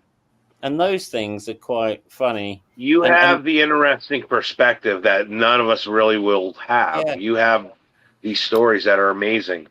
And like I did, one of my favorite sort of things on a tour that I remember, because it just to say that it played into my hands as a gift was phenomenal, but it wasn't set up like that. It's basically we were all booked into. It's the last night of Midyear's Polish tour. We'd done 3 dates, and the tour manager was hanging around reception, and so was I, and the rest of the band, and what have you. And I could hear Midge was saying something along the lines of in his very, very good Scottish accent, which no one understands.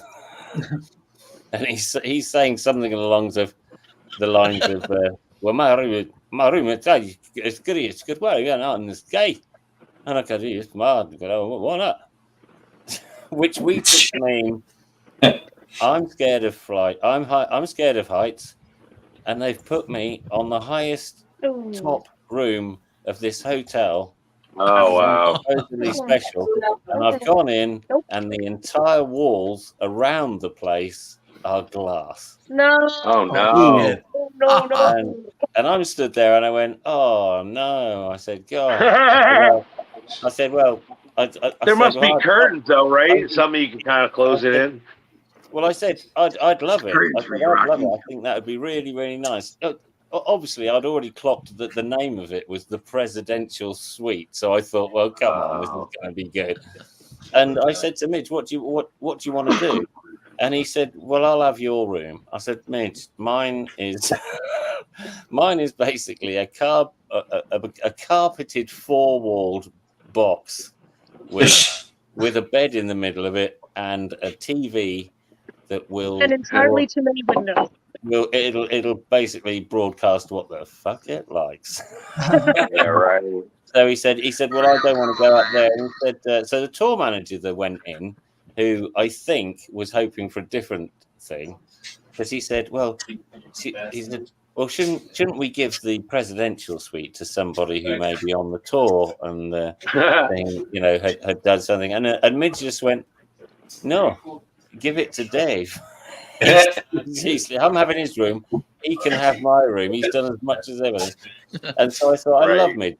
He's really good. And I walked into this thing, and I've done some pretty cool gigs, cool tours, and I've stayed in, I'm sure, so many hotels. But this little fucker was amazing. For a start, you walk into what you think is just the room, but it's not the room, because you can either go right and walk into an amazing kitchen area, or you can go left where your quite staggering bedroom wow.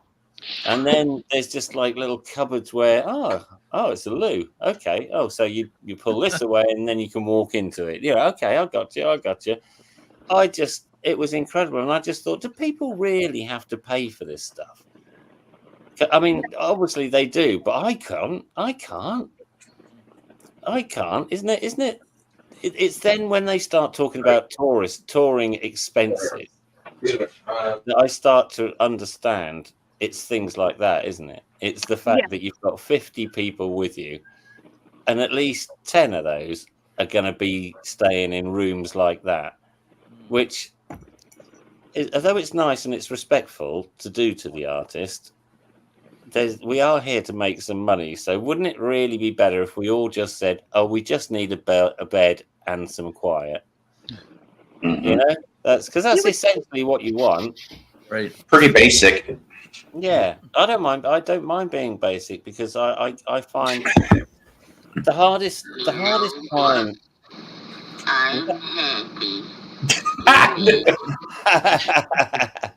That's a pretty good impression there of Droopy Bug. I'm so depressed. but oh fuck, what was he talking about? Sorry, the painkillers. The painkillers have kicked in. I bet. Good You were stuff. talking about basic hotel room. You were talking about you were talking about hotel.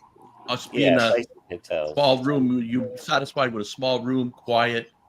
Nothing big, major. Absolutely. And also because I don't like wasting money. And the fact is, after the gig, we talk to the fans, we have pictures taken, all that sort of stuff. I don't get into my room until about 3 o'clock in the morning, as a rule, anyway.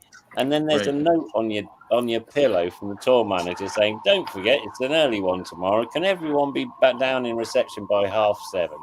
It's like, yuck. Yeah. You ever used a ditto pedal? A what pedal? That's what Piccolina's saying. I use a ditto pedal sometimes when I play my guitar. Well, that's like Any of you played with it? Yes, I have. It's like a delay kind of style. Slap back. I've got a very simple setup, which was another thing that I kind of not quite as simple as Earl Slick's.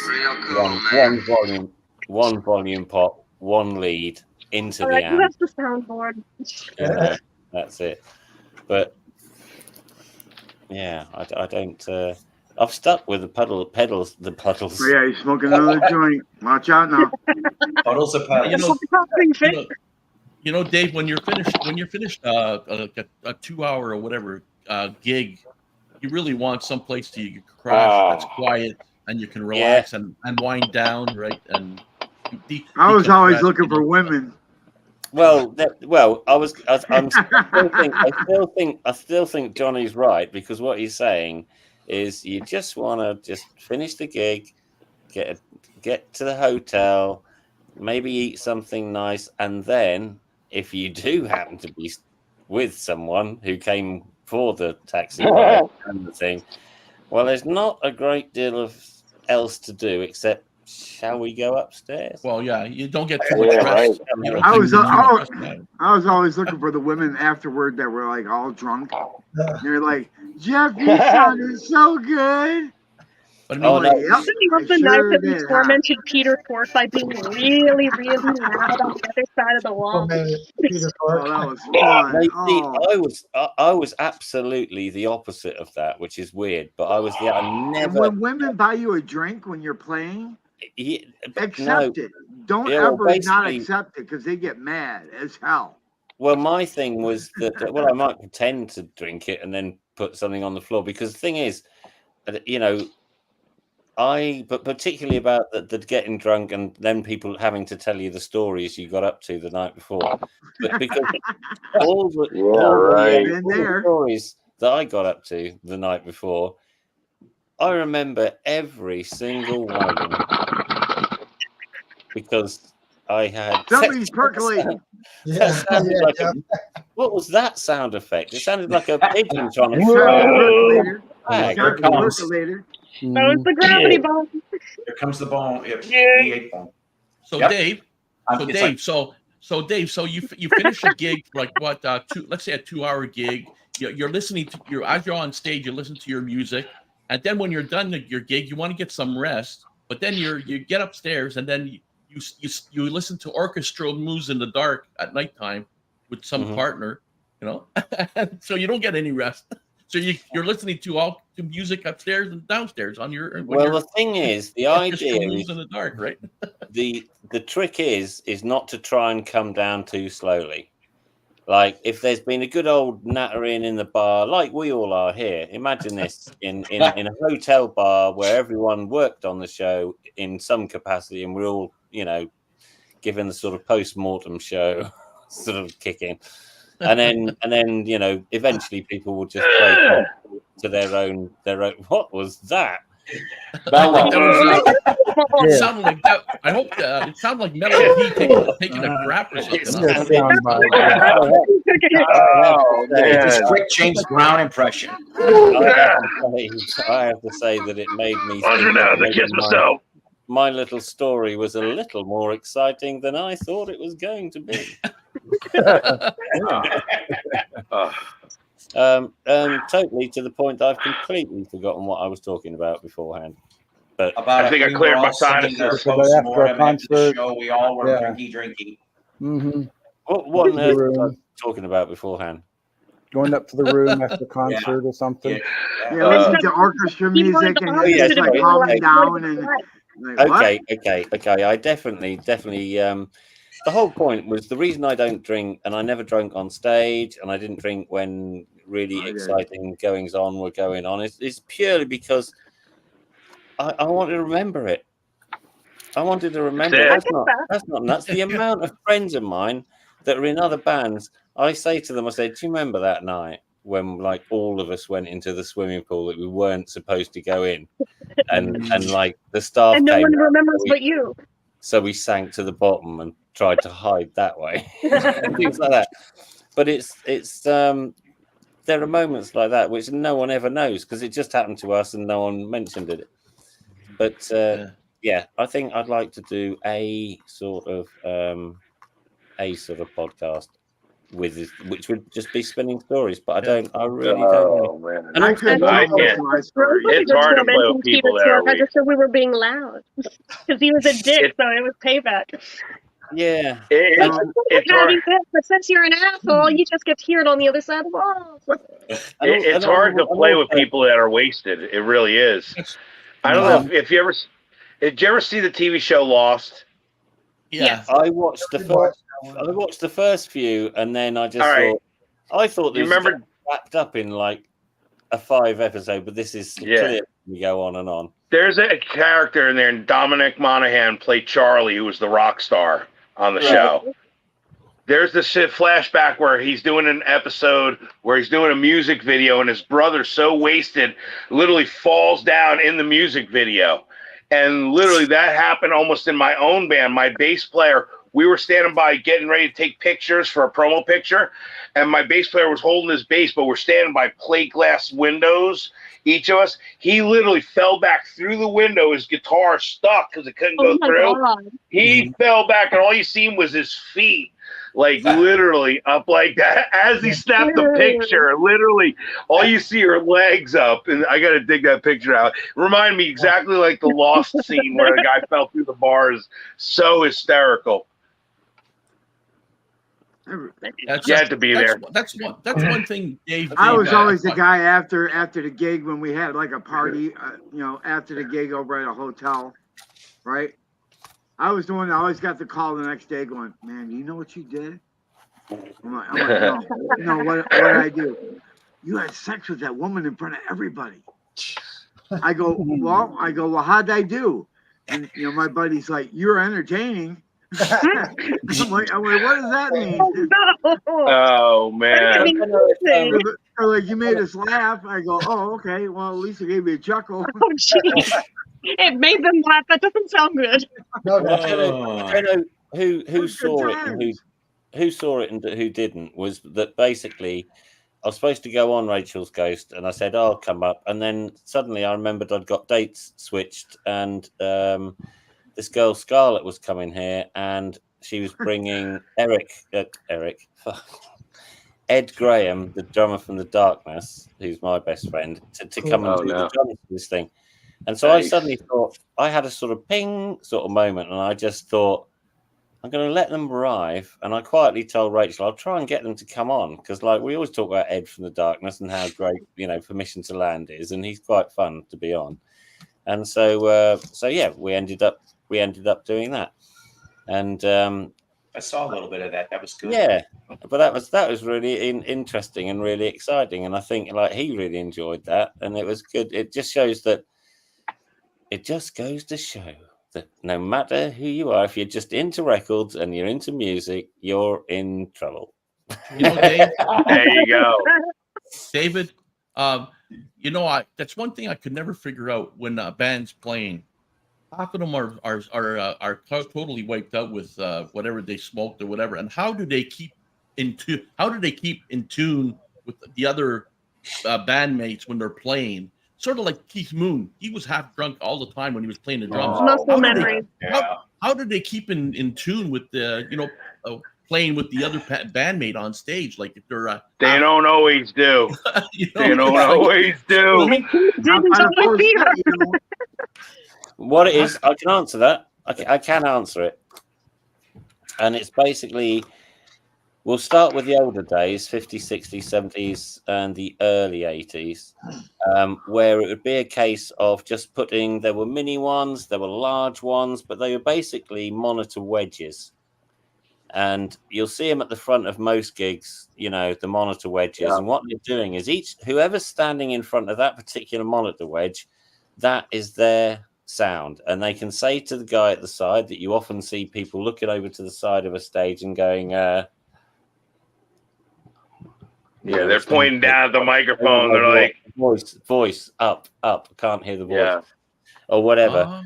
And so the wedges were good for a while, but then people would sort of say, I can still, when you've got a really heavy guitar, like a bass guitar, if you've stuck that next to, I don't know, someone who might be wanting to play a violin solo in something, right?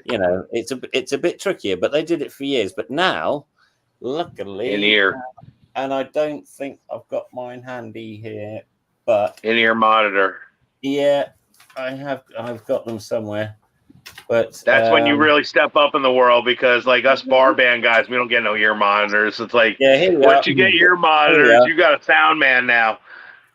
Here are mine, and they don't fit anyone else. Nope, they're molded to your ear. Yes, they are. Specially made for you.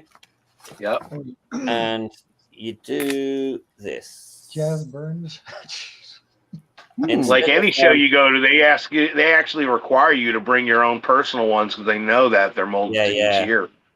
And so basically, they're just a bit different in that instead of just shoving them in your ear and make them in there, they've got this sort of wedgy sort of weird thing over which goes over your ear. So that goes in like that, and then over your ear. I swear, David, if you brushed your hair a certain way, you would look like a young Rick Springfield, bro. Honestly, you got like the Rick Springfield vibe, dude, and like everybody loves Rick, man. I love Rick Springfield, man. Okay, so especially when he was on General Hospital. He was great on General Hospital. So you put both of those in your ears on each. Yeah, both of them in the ears, and then this bit goes down your shirt. Yeah. Yep. Normally on the back pocket. Oh, you're showing your ass. Watch out. I'm having a good time. Snap some pictures, ladies. You have a clip. You have a clip belt. Which he's even lifting up some shirts, showing some skin, ladies. Jen's gonna be watching porn later on. Watch out. This is my porn. Jen can relate, because anytime she even like stands up, there's guys like pausing. I do it on purpose. Why do you think Exactly.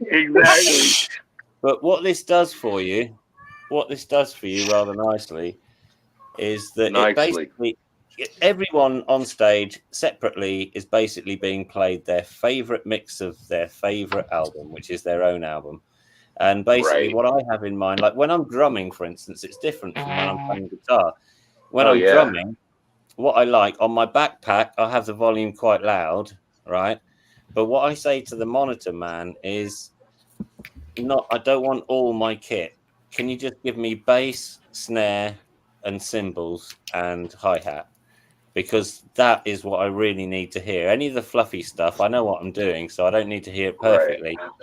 And what I really need to hear on certain songs is the bass line, because we need to really lock together. Yeah. So you make all these notes on your sheet that basically on track 2, turn bass up in David's in-ears. you know. And then, but that is anytime you've seen a thing of anyone doing a live gig, if they look over to the side, that's where the monitor desk man is.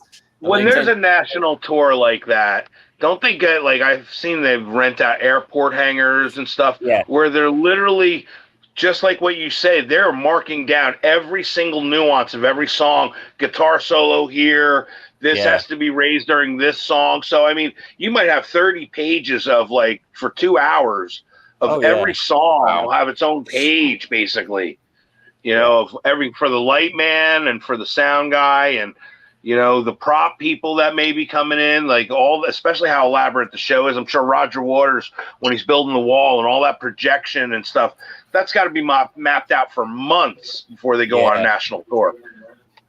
And I can't believe how those shows actually work. Oh my Lord, it is amazing. It's like 150 people doing about 4 jobs each, and they're trying to sync to music and visuals and screens and real people. And it's, I mean, oh my God!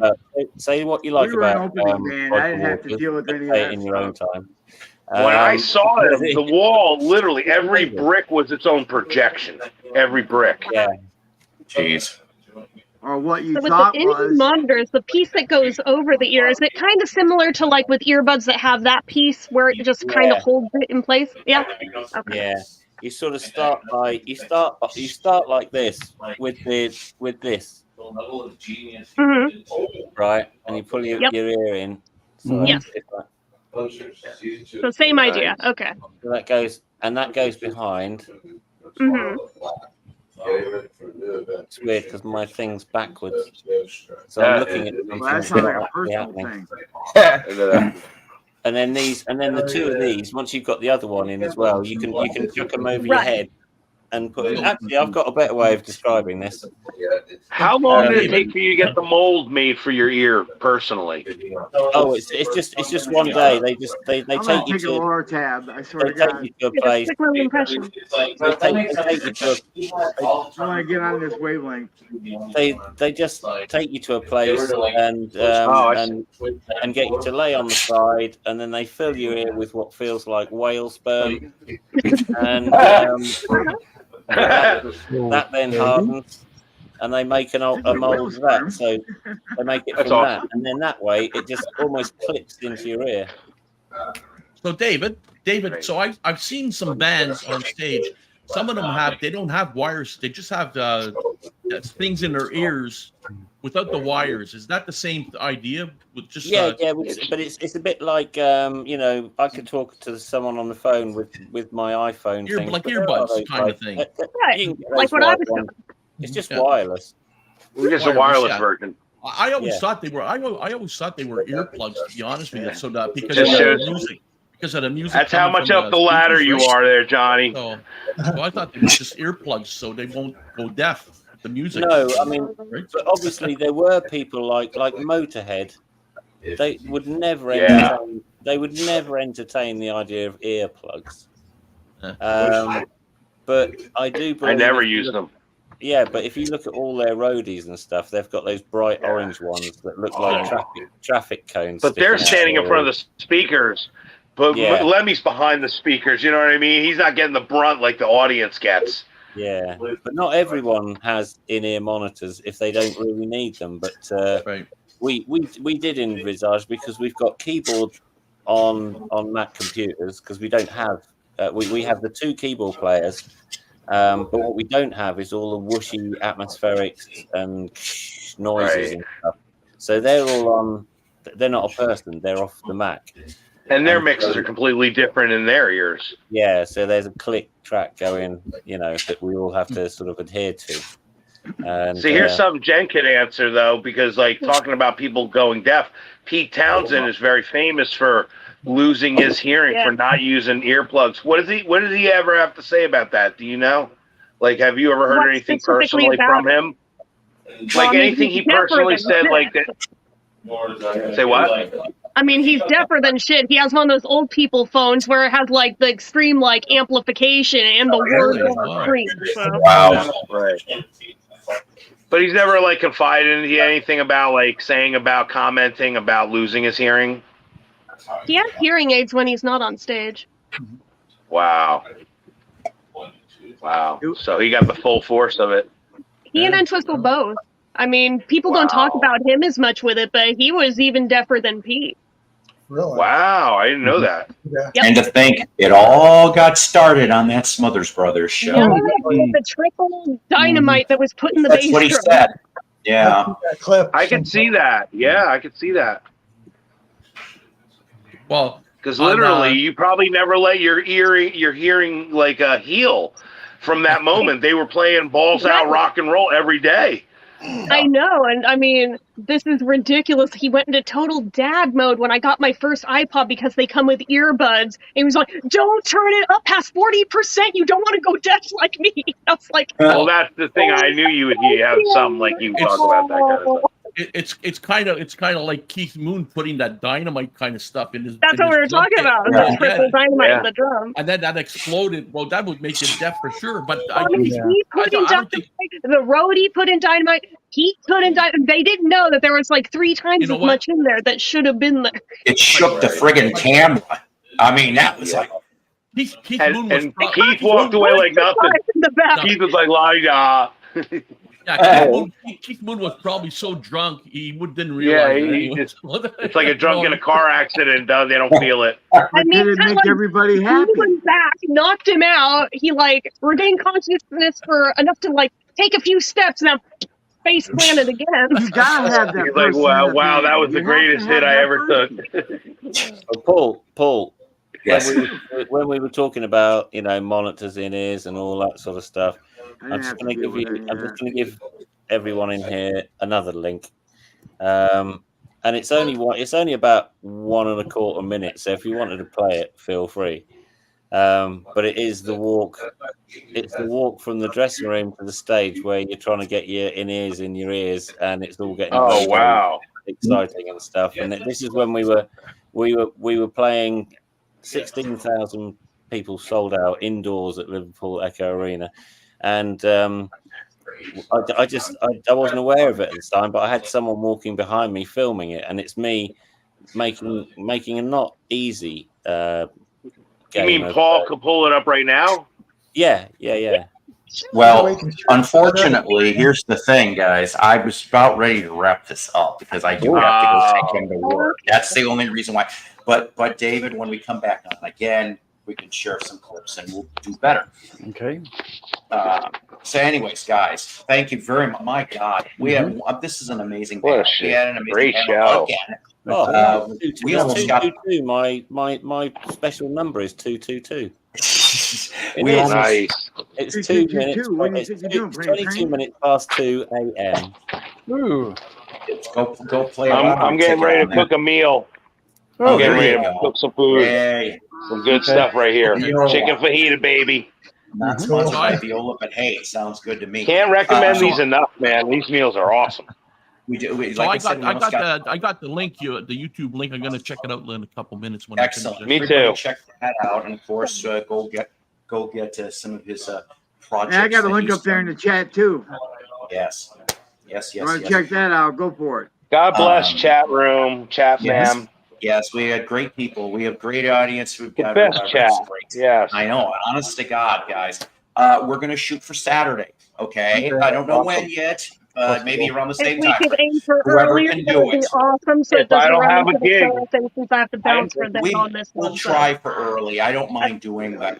I keep getting called for last minute gigs, so if I don't have one, I'll definitely do it. Understood. Okay. Anyways, yeah, once you got again, me at the end of it last one. That's right. Well, yeah, we got to see. That was fun last week. Oh yeah, we did on Seaside. That's right. I got private messages on that. And they're like, wow, I did too. People were happy that I did that. I was like, I'm happy I did too. Do me a favor, everybody. Sub to everybody here because then you can stay in the know for everyone else too. Until Saturday, guys. Take care. God bless. Always love you. God bless. That's the damn psycho ladder. Promise. After party. And thank you. Huh? Yeah. We doing an after party thing. Very brief. Yes. Take care, everybody.